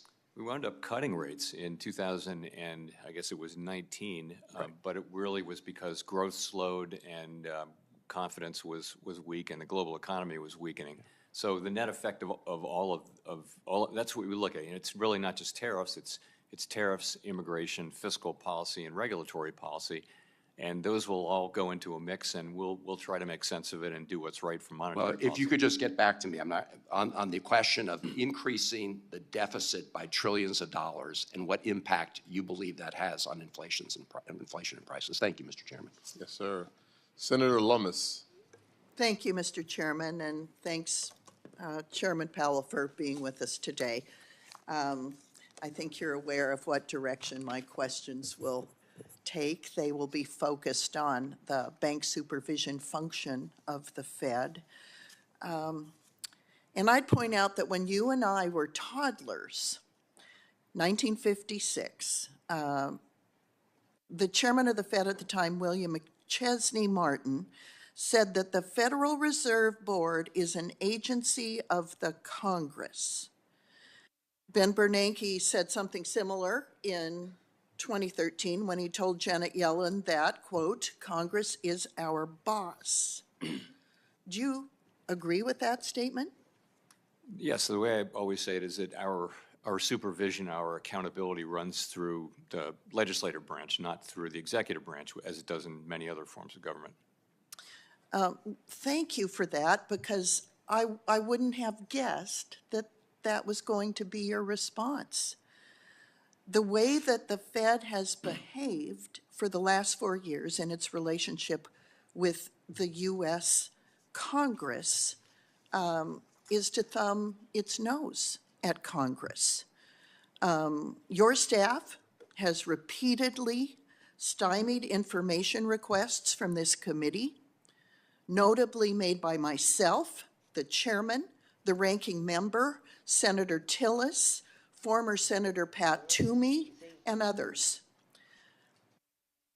In my experience, the Fed is a black hole. It consumes information, but it never releases it. Your fellow governors have personally misled me on at least 2 occasions with respect to Wyoming and digital assets. And in recent federal court filings, former Senator Pat Toomey has accused your staff of lying to him while providing technical assistance on legislation that passed in the National Defense Authorization Act in 2022. Now, I have behind me a statement by the Fed's General Counsel, one of the staff that's sitting behind you today, who said, quote, "The Fed generally resists legislative prescriptions." Now, to me, that's thumbing his nose at Congress, the very people that you and I just agreed you are responsible to and the people depend on. So this is why the American people think there's a deep state. This is why they think there are faceless bureaucrats making policy to hurt the very people of this country. Just look at the mess the Fed made of Silicon Valley Bank. And I contend that there is a lack of understanding that is deliberate on the part of the Fed with respect to digital asset policy. So the Constitution says Congress is your boss, but somehow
your staff have not gotten that message. So, Chairman Powell, do you commit on behalf of yourself and the Federal Reserve staff to comply fully with all document demands issued by this committee in a timely manner? Sure. Will you instruct your staff to be complete in their responses and not to obstruct the oversight functions of this committee? Here. I'd like to start with the issue of the rising cost of home ownership, something that I know is of great interest to many of my colleagues on this committee. I know, Mr. Chair, that you care a lot about home ownership and making home ownership accessible and available to folks. My colleague, Senator Lummis, as well, many of the folks on my side of the aisle as well. And so I think this is something that we can agree on, that the rising cost of home ownership is a big challenge for our constituents, for Americans. And one of the big pressures, there are many, but one of the big pressures is the rising cost of home insurance.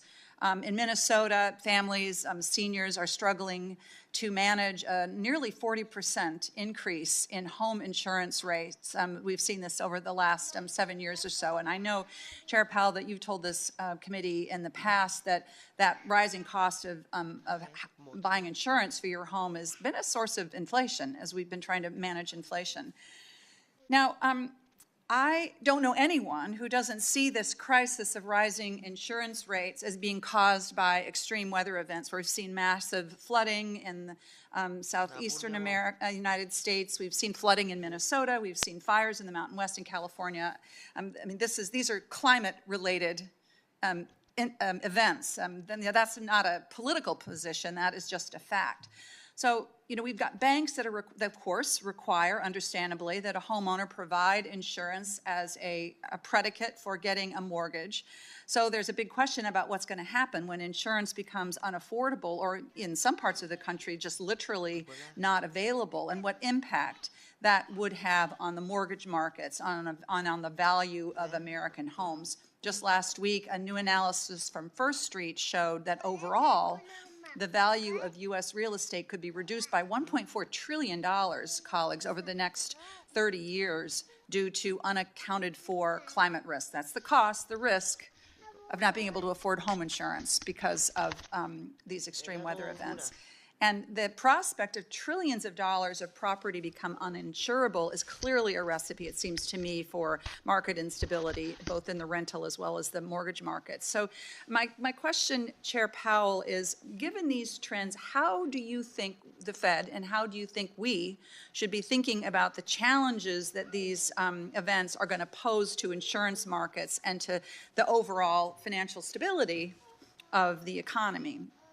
I'm asking you to comment specifically on climate change, because I understand my colleagues on the other side of the aisle see that as a political question.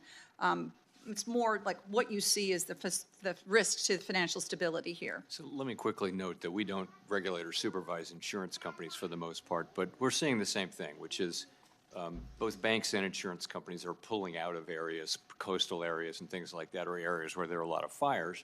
So what that is going to mean is that, if you fast forward 10 or 15 years, there are going to be regions of the country where you can't get a mortgage, there won't be ATMs, there won't, the banks won't have branches and things like that. Right. That's a possibility coming up down the road. It's not that the banks will stay there and keep making loans in the face of evidence of disaster, or that insurance companies will do right policies. They can cancel those policies every year. Right. So I think the risk is that they just won't be there and that people won't be able to get them. That's really the issue.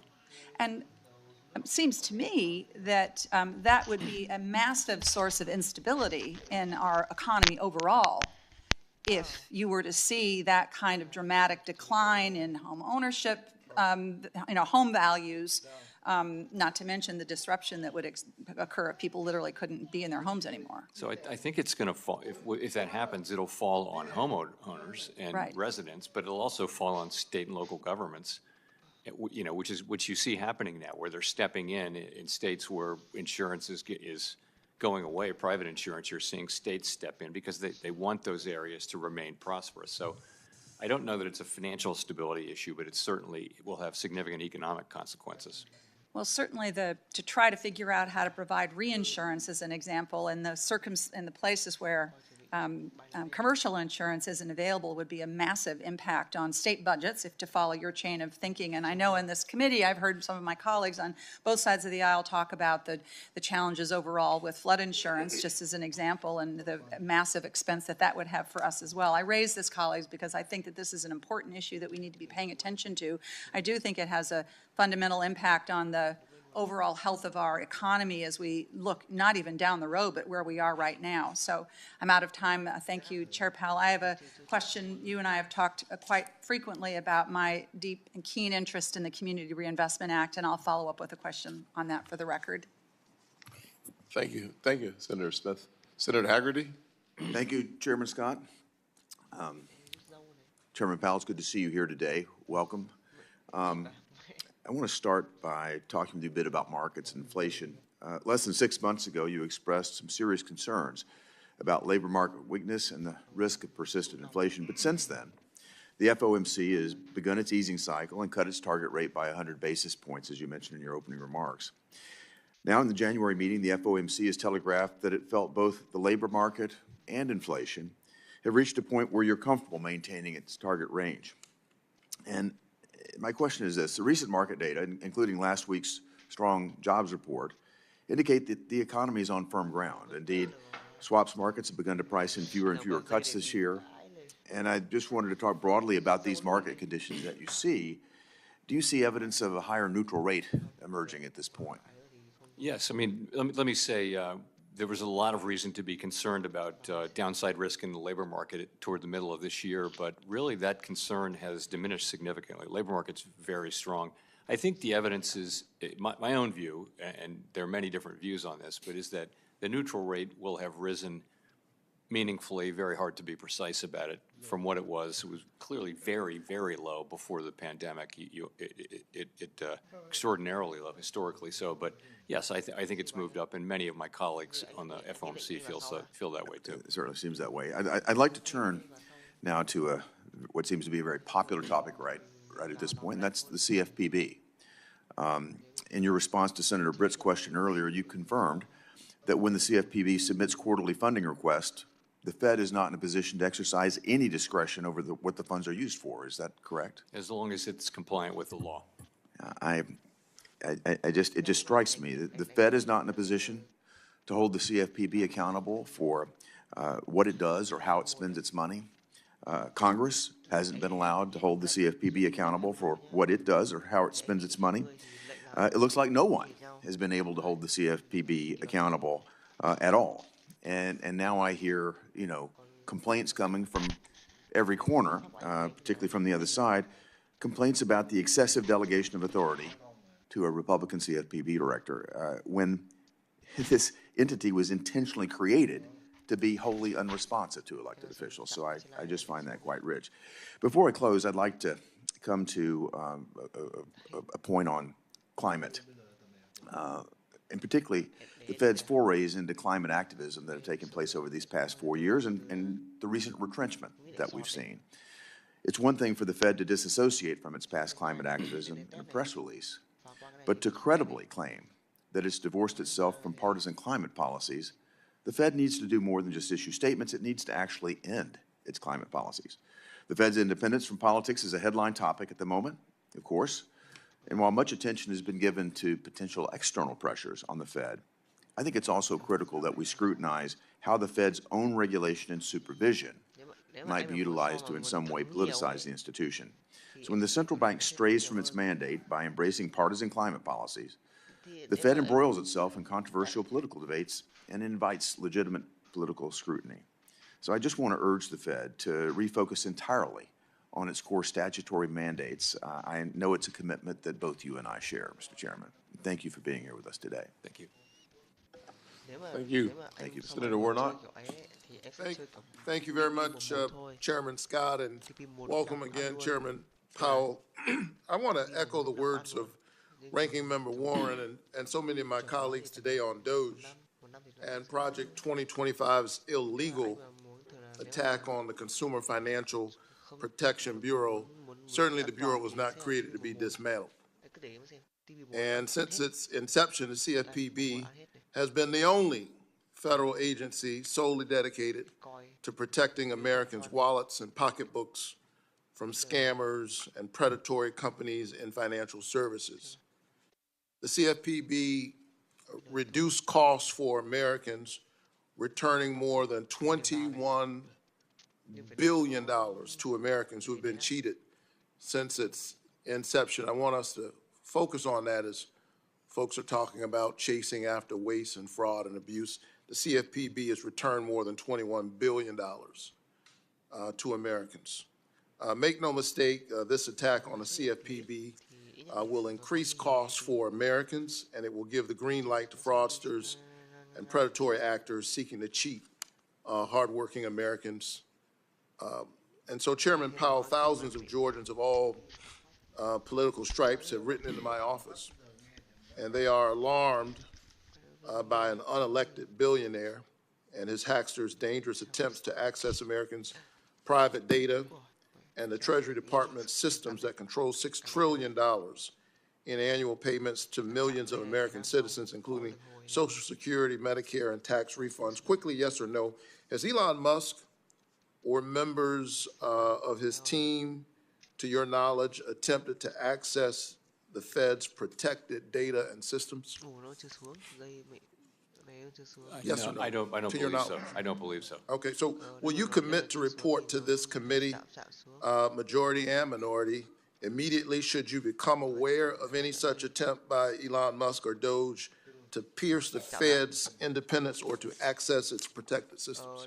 Yes. Thank you for that commitment. The Fed's latest monetary policy report states that the tight labor market has allowed employment and earnings gaps between Black and Hispanic Americans and white Americans to narrow. I was glad to see that many of the long-standing disparities in employment and wages by sex, race, ethnicity, and education have narrowed. Under the Biden administration, some gaps have reached historic lows. Specifically, the employment gap for Black workers and white workers is near its lowest point in almost 50 years. That is the economy that the Trump administration is inheriting, a historic low in almost 50 years. Chair Powell, as you work to promote maximum employment, what steps will the Fed take to ensure that these equity gains are permanent?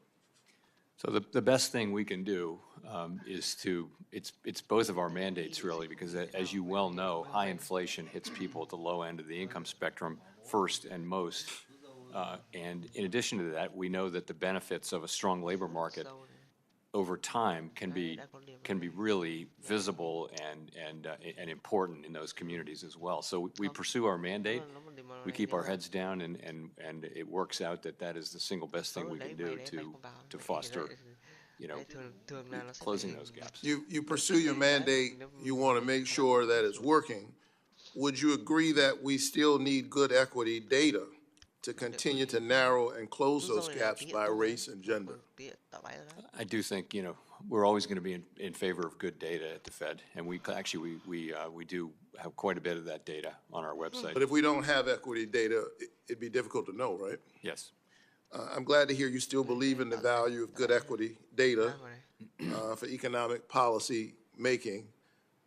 It's better to fly with the data than to fly blind. I'm not sure what's so controversial about the data.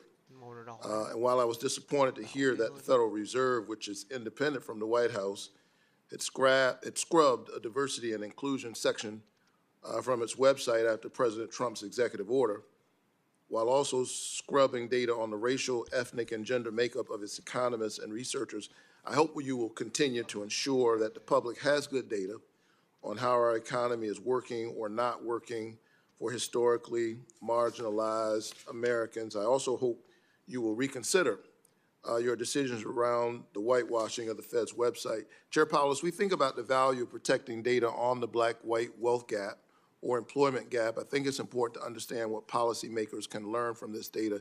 Historically, from what you've seen in the data, historically, what types of economic events have caused the Black-white wealth gap or employment gap to widen? Well, high inflation, downturns, you see generally, just take the Black unemployment rate, it generally moves at twice the speed of the white unemployment rate. So when it goes up faster, and when it comes down faster. But there is, at the end of the day, there's always been a gap, and we want to run a strong labor market, and we target overall labor market conditions for maximum employment. But one of the benefits of that is that gap comes down. Thank you so much. We all know that fully deregulating our financial regulators like the CFPB, firing bank examiners at the FDIC, or weakening the Fed's supervisory capacity makes an economic shock or recession more likely. We know that this disproportionately impacts Black and Hispanic workers, and there are real consequences to weakening and eliminating financial regulations that keep us safe. Working people are the ones especially who suffer. So thank you so much, and I look forward to continuing to work with you to close these gaps. Senator Banks is next. Thank you, Mr. Chairman. Chair Powell, thank you for presenting your report to the committee today and for coming to meet with me last week in my office as well. The Federal Reserve has enormous power over Americans' ability to work and earn a living. And the Fed's interest rate decisions have an especially big impact on industries like manufacturing, which depend on big investments. Chair Powell, the Fed's data on manufacturing is still holding up nationally, but it doesn't look very good in the Chicago region, which includes most of my state in Indiana. The beige book says manufacturing jobs are declining and fewer people are buying manufactured products. It also says that steel demand is at a low level, auto production has slowed, and machinery orders are down. What does that say about the rest of the country? When manufacturing in the heartland slows, does that signal trouble for industries in other parts of the country? It can. It doesn't always, but it certainly can. We watch the manufacturing sector. It's very important. Manufacturing jobs tend to be high productivity jobs. They're very important in our economy. But I would say over the last couple of years, manufacturing was pretty weak during, during years in which we had high GDP overall. Manufacturing is a smaller proportion of the economy than it used to be, but it's still extremely important. Senator Reid asked you why free trade doesn't work when one of the giant players doesn't abide by the rules. The China shock is proof of that. The Fed has a mandate to maximize employment. How do you account for the whole industry that is repeatedly suffocated by unfair competition? You know, we don't do trade policy. We're not responsible for it. We don't comment on those who do trade policy. So, but, you know, so we don't really have a role in focusing specifically on that. That really is left to those who have responsibility over trade. Do you agree that a healthy manufacturing economy is important to a healthy overall U.S. economy, though? I do. I hope you had an opportunity to read Robert Lighthizer February 6th essay in the New York Times. He explains why a big trade imbalance between any two countries is harmful to citizens in both of those countries. How does the Fed take the trade deficit into account in your decision-making at all?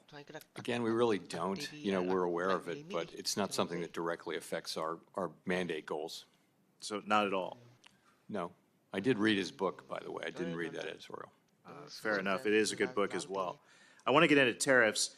It's no secret that most conventional economists hate tariffs. But I want to note that Indiana gained manufacturing jobs during President Trump's first term with the 2018-2019 tariffs. Even though the economist's conventional wisdom is that tariffs will reduce jobs, do you commit to following the data and not prejudge any outcome? Very much so, as we did in 2018-19. Finally, my staff reviewed the research paper on tariffs in preparation for this hearing, and I want to point out one of them called The Employment Consequences of U.S. Trade Wars. Mr. Chairman, I'd like to enter this paper for the record. It found that the timing of tariffs are very important. It found that China's retaliation to President Trump's tariffs did hurt U.S. jobs, but if the U.S. had imposed tariffs on China much earlier in the 90s and early 2000s, it would have almost completely eliminated job losses due to the China shock. I know you've said what you said before, but will you and your staff please take a look at this paper? We certainly will. I imagine we already have, but I'd love to see it. I appreciate that. Home ownership is an essential part of the American dream, but families are struggling to afford homes. In just 5 years, the price of a typical home in Indiana has gone up more than 60%. More than 3/4 of American families can't afford an average home in their neighborhood. How do the Fed decisions about monetary policy affect the ability of regular families to buy a home?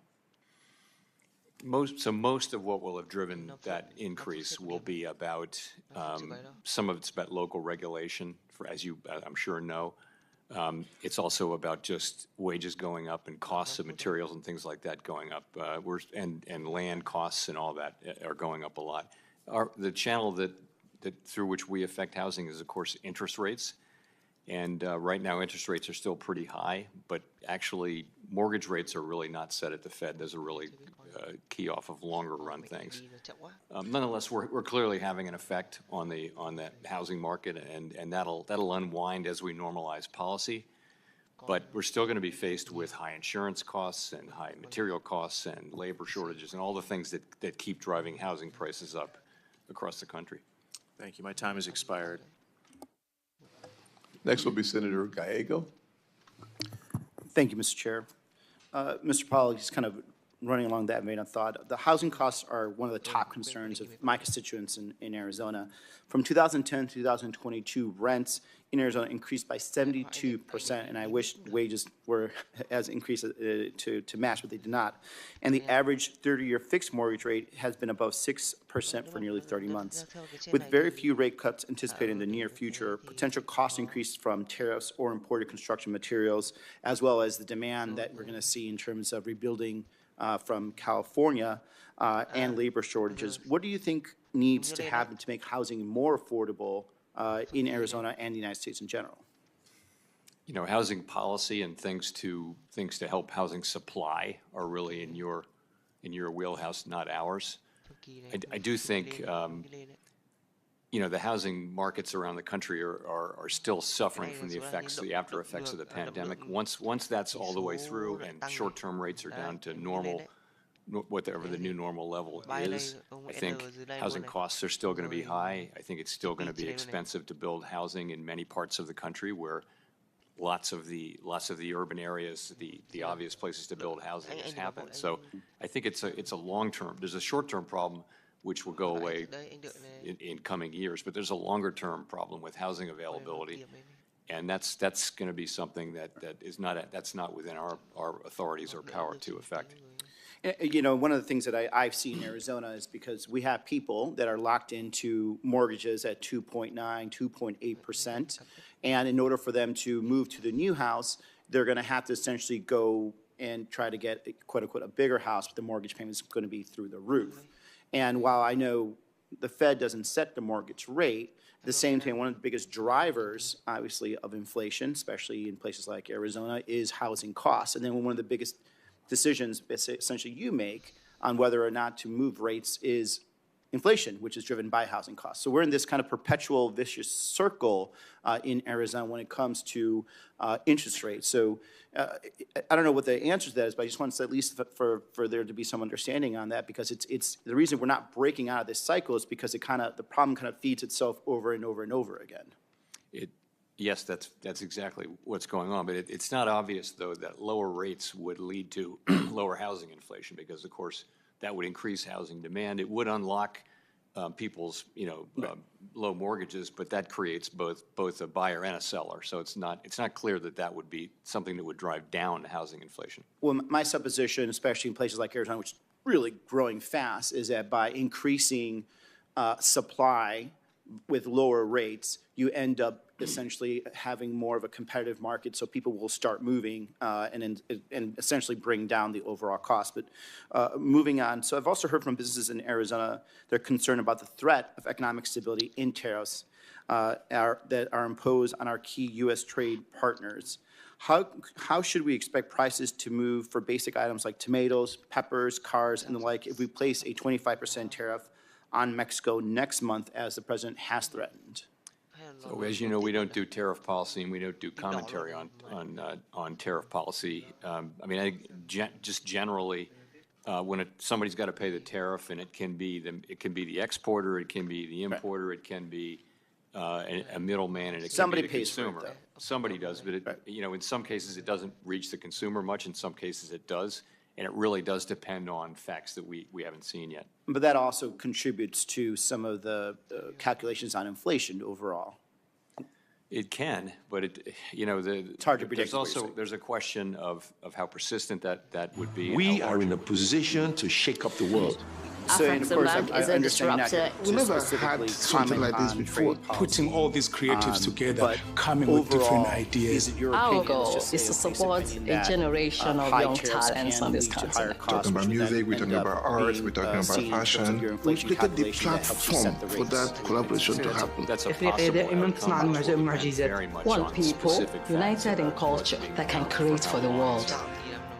Thank you. It's important to separate this case from all the others. All the other cases are about challenging whether the Trump administration is doing the right thing, whether it's birthright citizenship or firing public employees. What's different about this Rhode Island case is that he has already ruled that debt held by the public or true debt obligations to the Constitution. They'll simply ignore what a court says. U.S. national debt is now over 120% of our GDP. and runaway spending contributed to a regressive tax on all Americans, a tax known as inflation. In the past 5 years, the cost of living has skyrocketed for working-class Pennsylvanians, especially, as you and I discussed when we visited, those relying on fixed incomes. And unfortunately, that compounded effect of inflation has not been offset by commensurate rise in wages for many Pennsylvanians. I've heard from countless Pennsylvanians who had to count their dollars at the gas pump, cancel family trips, even tighten their belts at the dinner table because of inflation. So while we discuss these heady issues, let's not lose sight of the very real human cost of the decisions made by people sitting in this room. And given that cost, I'd like to ask you about the national debt and the cost of financing it. We now spend more to service the debt annually than we do on national defense. So how concerned are you about the accelerating pace of government borrowing and the borrowing cost, which will affect families in the form of higher mortgage rates? Yeah, we don't comment on fiscal policy other than to say that, as my predecessors have said, that the U.S. federal budget is on an unsustainable path. It's not that the level of spending or the level of the debt itself is unsustainable. It's that the path is unsustainable, and ultimately the level of the debt will be. So there's no time like the present to start working on this. The longer we wait, the more painful it will be. It's something we need to do and will have to do in the long run, and the short run is better than the long run for that. And just as a practical matter, how do you factor that into your policy thinking and decisions? We don't. We're here to achieve maximum employment and price stability, and it's really up to Congress to deal with fiscal issues, and we leave that to you. Well, just as a more practical question, I think which falls clearly in your bailiwick, because of that national debt, it's caused the supply of U.S. Treasuries needed to finance the debt to skyrocket. And that's at the same time the Fed is shrinking its holdings of Treasury through quantitative tightening. So the question is, or could you at least give us some insight into the impact that this is having on the Treasury market as investors must absorb that supply? And in particular, I'm interested in how the biggest holders of U.S. Treasuries, how their behavior is changing as debt increases. So this is a real Treasury question, but I think from our standpoint, I can say that there are lots of buyers for Treasuries, but Treasury buyers are going to be factoring in their assessments of the supply that's coming, and that may be part of the reason why the term premium has increased, as you know, over the course of this year. Although, the rates have been going up and down lately. They're almost back to where they were before the election. I know the Fed has been moving forward with comprehensive changes to the stress test process.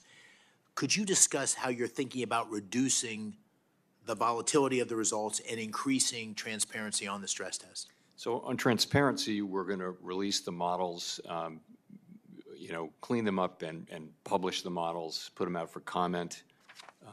And in terms of volatility, we're also going to release the stress test scenarios before we implement them.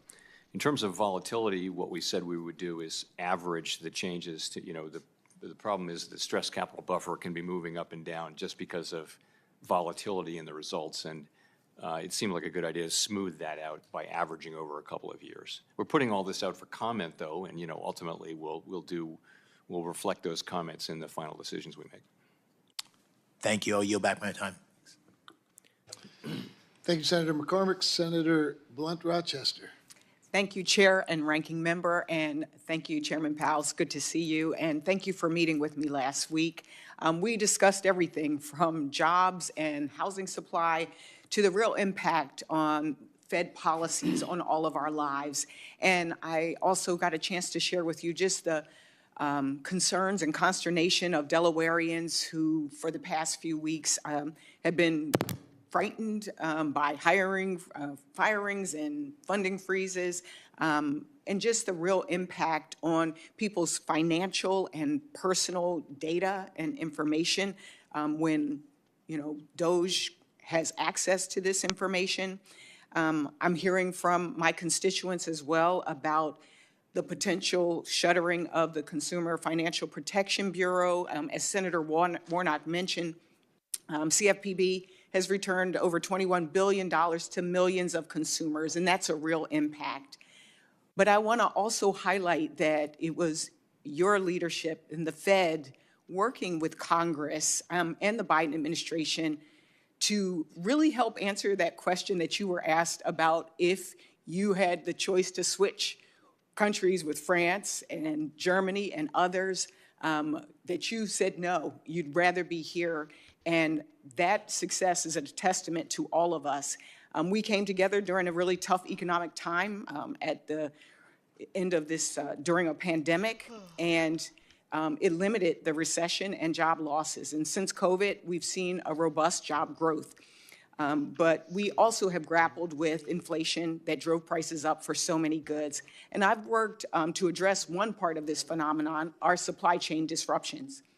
In fact, I recently joined Senators Cantwell and Blackburn to reintroduce the bipartisan Promoting Resilient Supply Chains Act to address supply chain vulnerabilities. And while we see indications that inflation may be slowing, too many of our constituents are still facing high prices and economic uncertainty.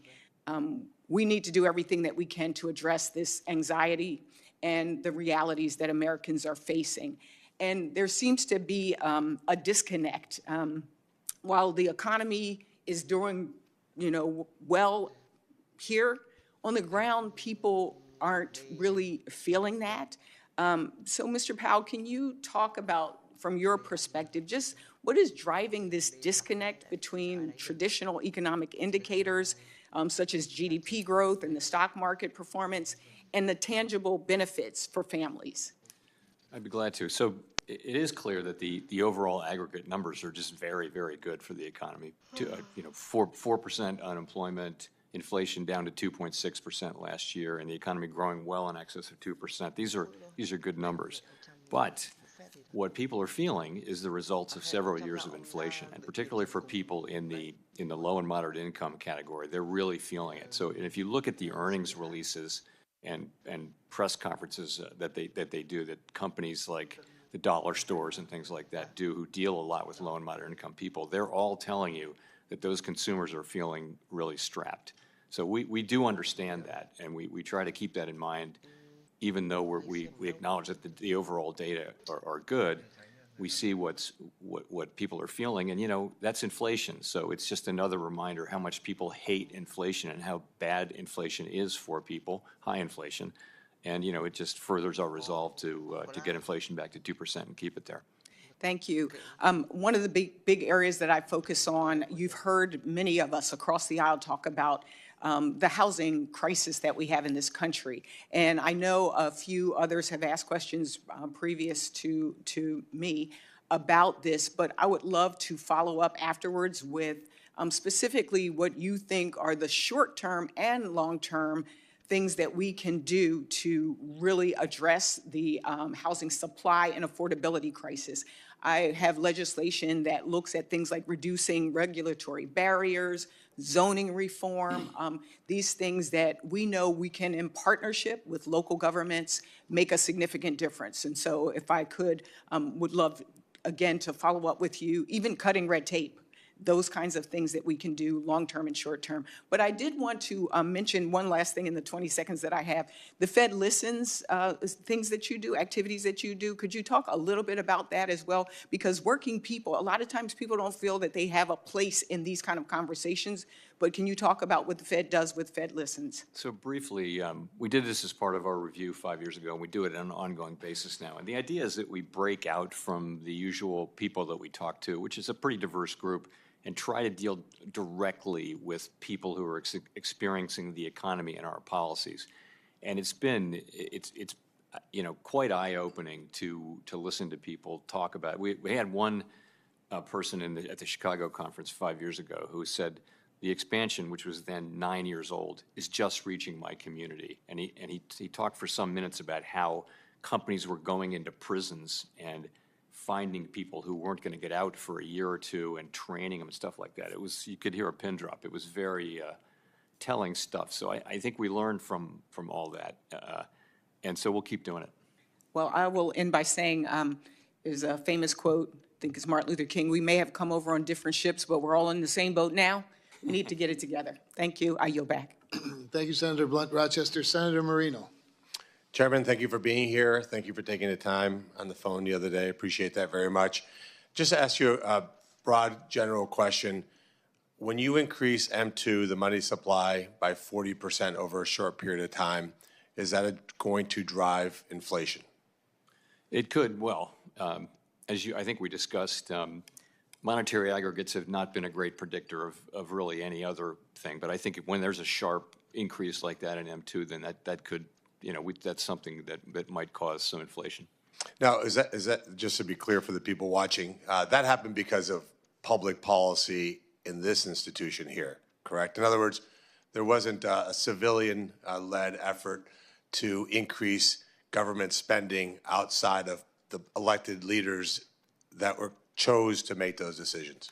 I think that was part of it. I think there were just a lot of causes in the inflation that we saw, but that, it's fiscal policy, it was monetary policy, it was just closing and reopening the economy, just generated a bunch of confusing signals and then a lot of inflation everywhere in the world, really, whether people did a lot of fiscal policy or not. So, but there were many factors, and that's, I would say, one of them. But just to be clear, it wasn't the citizens of the country making those decisions. Those were elected leaders choosing to close the economy. Businesses didn't decide one day to close, didn't decide to not be able to go to work. Those were decisions made by policymakers, correct? Yes. So it's a little disingenuous to be hear my colleagues talk about how they care so much about inflation when in reality they cause it. But I don't want to continue that. I'd ask you a question just out of curiosity, because you worked at the Department of Treasury. At what point did you think they were going to run out of ink? Did that concern you, that maybe it was possible that they were printing so much money that the Treasury would have to find alternate ink suppliers? Didn't occur to me, but good question. So along those lines, something that concerns me a lot is the idea that we would even look like China in any way. So can I have your commitment that as long as you're the chairman of the Federal Reserve System, that we will never have a central bank digital currency? Yes. Thank you for that. I think that's extremely important. It makes me very happy to hear you say that.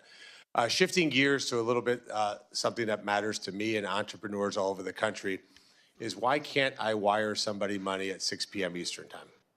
Can we get to a 24/7 scenario where wires are cleared every day, all day? I think that would be very, very helpful to businesses all over the country.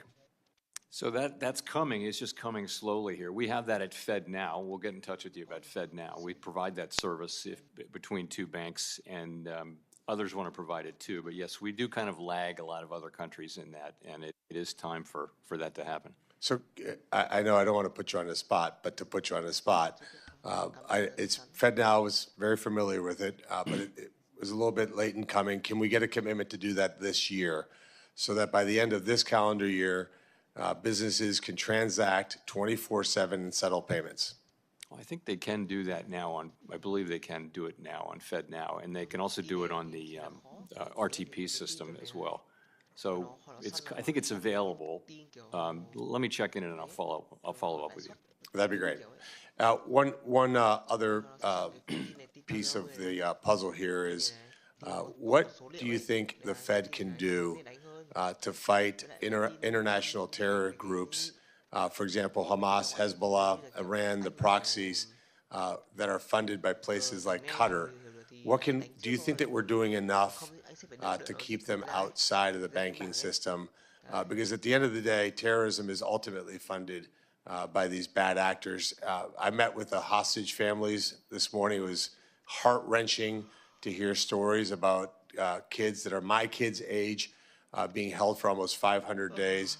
The Qataris are obviously completely complicit in all this. What can we do? What advice would you have that we can do to make certain that we bring these terror groups to their knees? You know, we do enforce the money laundering laws very, very strictly, and but it's a tough question. You know, it's a huge focus in international meetings and things like that. But you're right, it's really hard to nail it down, particularly if it's all happening overseas. But we can do what we can do with our banks. We don't want to make it so costly, though, that they debank people because they're so worried about violating the anti-money laundering laws. I mean, that's some of what's happening, according to the banks, is that they're so afraid that there might be money laundering that they just cut people off at the first flag, as opposed to perfectly legal businesses are being, thrown out because of their fear of being caught doing money laundering. So I think there's a balance there. But no, it's a really, really hard project and one we spend a lot of time on. Thank you, Chairman. Thank you, Senator Moreno. The patient and persistent Senator Kim. Thank you. I wanted to make sure some of my colleagues had a chance to be able to run off to some of their meetings. And I've enjoyed being able to listen to the chairman, to be able to hear some of your articulation here. I just want to share with you, I did a telephone town hall last night, and I'm glad to hear some of my other colleagues as well. And there is a lot of anxiety right now by the American people in trying to understand what's happening and seeing and interpreting what's happening on the news. I guess I just wanted to ask you, if you were, for your words of how you would explain to the American people the importance of independence when it comes to the Federal Reserve. So I think the point is that we'll make better policy, we'll keep inflation lower if we just focus on doing our job and stay out of politics, stay out of elections, don't try to favor or to hurt any political party, any political figure, just focus on the data. If we start putting up political filters, we'll be no good, we'll be less effective at our already quite difficult job. And I do think that's broadly understood. I think there's broad support up here in both political parties and on both sides of the Hill. I think that there is a decent degree of support for continued independence. That's not to say we shouldn't be accountable. We should be very accountable and transparent about what we do. We should be up here explaining what we do and why to our oversight body, which is this committee and then the same committee on the House side. So that's what I would say. Making decisions about your core mission about stability and about growth, but not thinking about it in terms of the context of an election cycle, for instance. Is that right? Yes, exactly. I wanted to just shift gears a little bit, but similar type topic. There's been a lot of attention to the role of public servants within our government and, our understanding what roles they play, how many to have. And I guess I just wanted to ask if you could speak to the role of the Federal Reserve employees, their qualifications, and more importantly, like their importance to the mission and being able to engage. How important are they to the work that you are trying to do towards stability and growth? So I'm very proud to be associated with the people of the Federal Reserve, and I'll give you an example why. When the pandemic hit, kind of out of the blue, and economies all over the world are shutting down, the U.S. Treasury market is stopping to function, companies can't roll over their commercial paper, economists are writing about a depression. People at the Fed who went through the global financial crisis 10 years before step forward and say, we got this, we know what to do. Here's what we do with the Treasury market, here's what we do with money market funds, here's what we do with the companies that can't get any financing. The markets were closed and companies were having maturing debt that they had to roll over. The people who knew what to do in that pretty dire emergency were working at the Federal Reserve and other places. But I will tell you, it was impressive. And I think if you could have seen the way people react and how hard they work and how much they know and how well it worked, really. Our work during the acute phase of the crisis was very successful, and it's entirely due to the knowledge base that resides with career people at the Fed. Yeah. Would you say that the Fed is overstaffed? No, I would say that, overworked, maybe not overstaffed. Everybody at the Fed works really hard. It's a place where people work. And a lot of this conversation right now about staffing numbers at different departments and agencies, it's going back to this sense of the taxpayer dollar, in terms of accountability there. But I guess I just wanted to ask you, is the Fed paid for by the taxpayer dollars? Can you explain to us what the burden is on the taxpayer?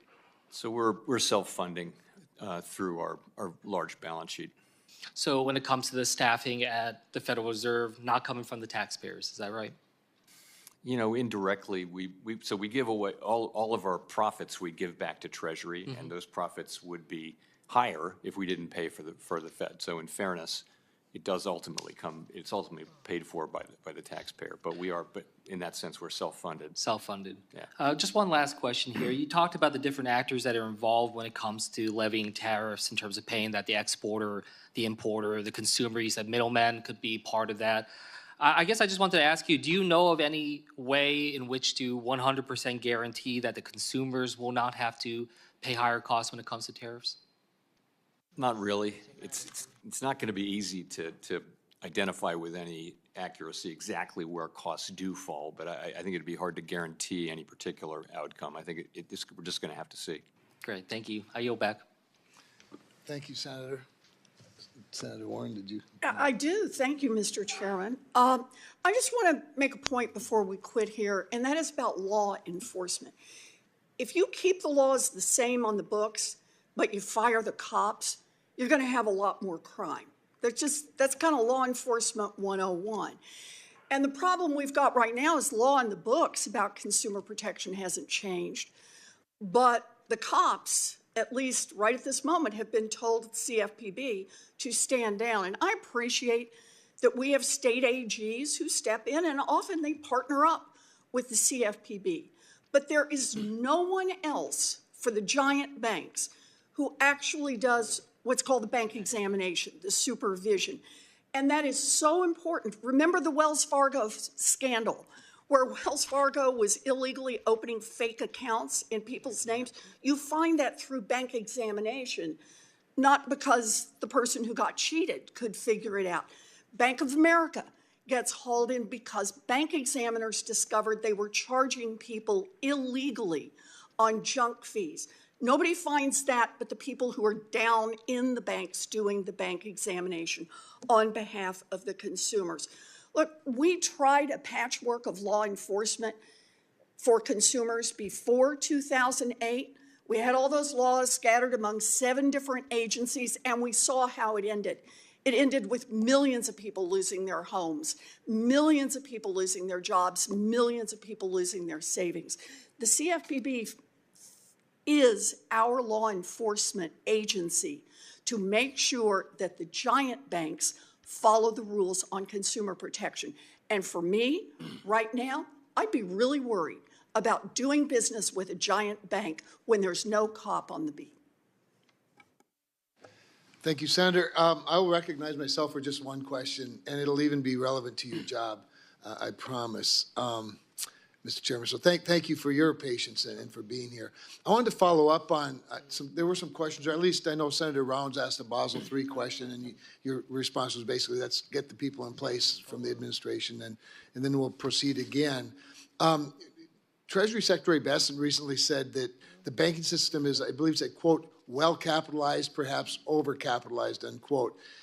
And given that assessment, or if you agree with it, could you discuss the necessity of advancing a new Basel III proposal, specifically how an updated regulation would impact the ability of the regional banks to compete with the big Wall Street banks, and what considerations should be taken into account to ensure that we have a competitive banking system? Because I know there's this concern comes and goes, and for those of us who have largely regional banks, or God love them, the best of all, community banks and credit unions, a competitive system is really important. So if you could just answer that, and then I'll wrap up.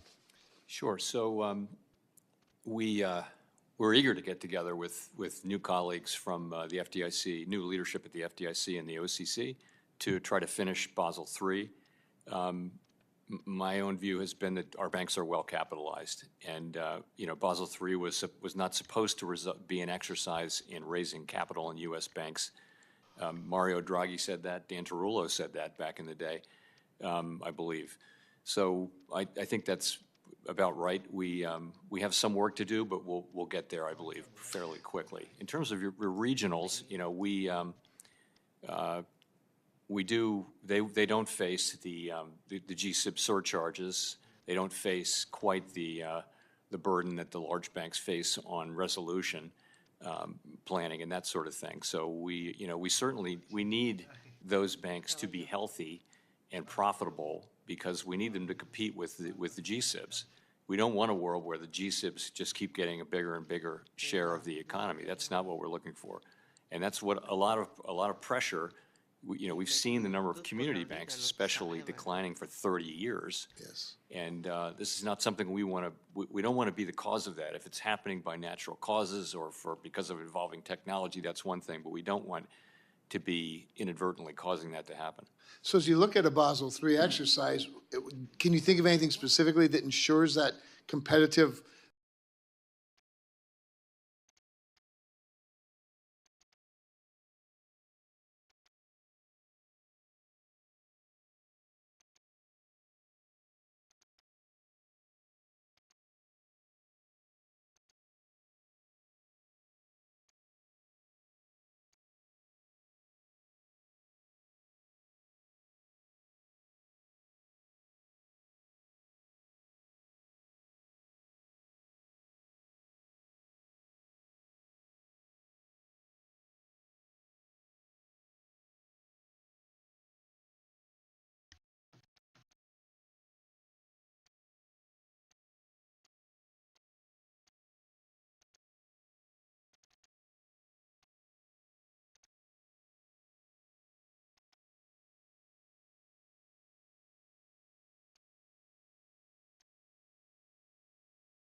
Hình như mình phải chỉ like được một góc này thôi.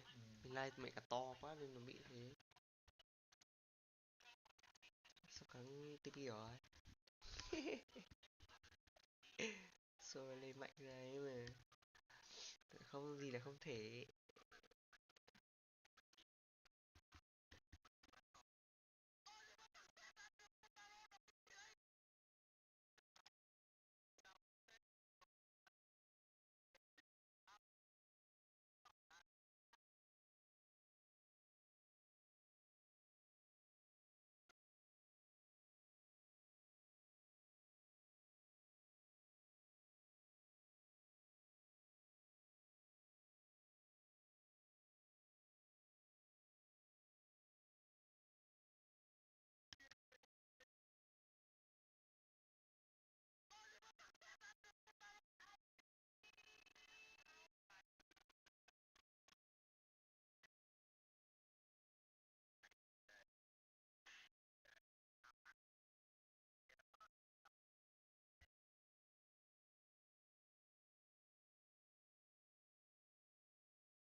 cái link này mình giàu là làm không biết làm gì.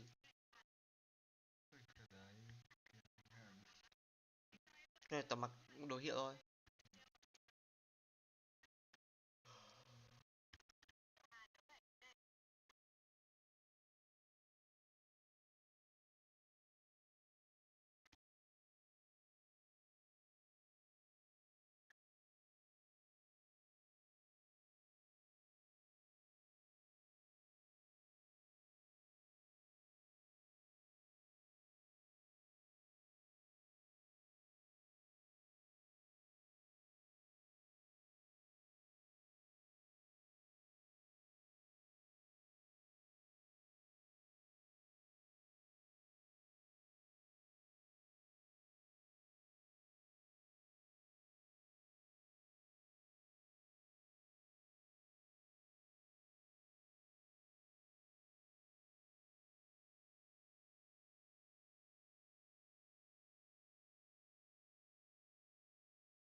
Anh biết chơi bia không?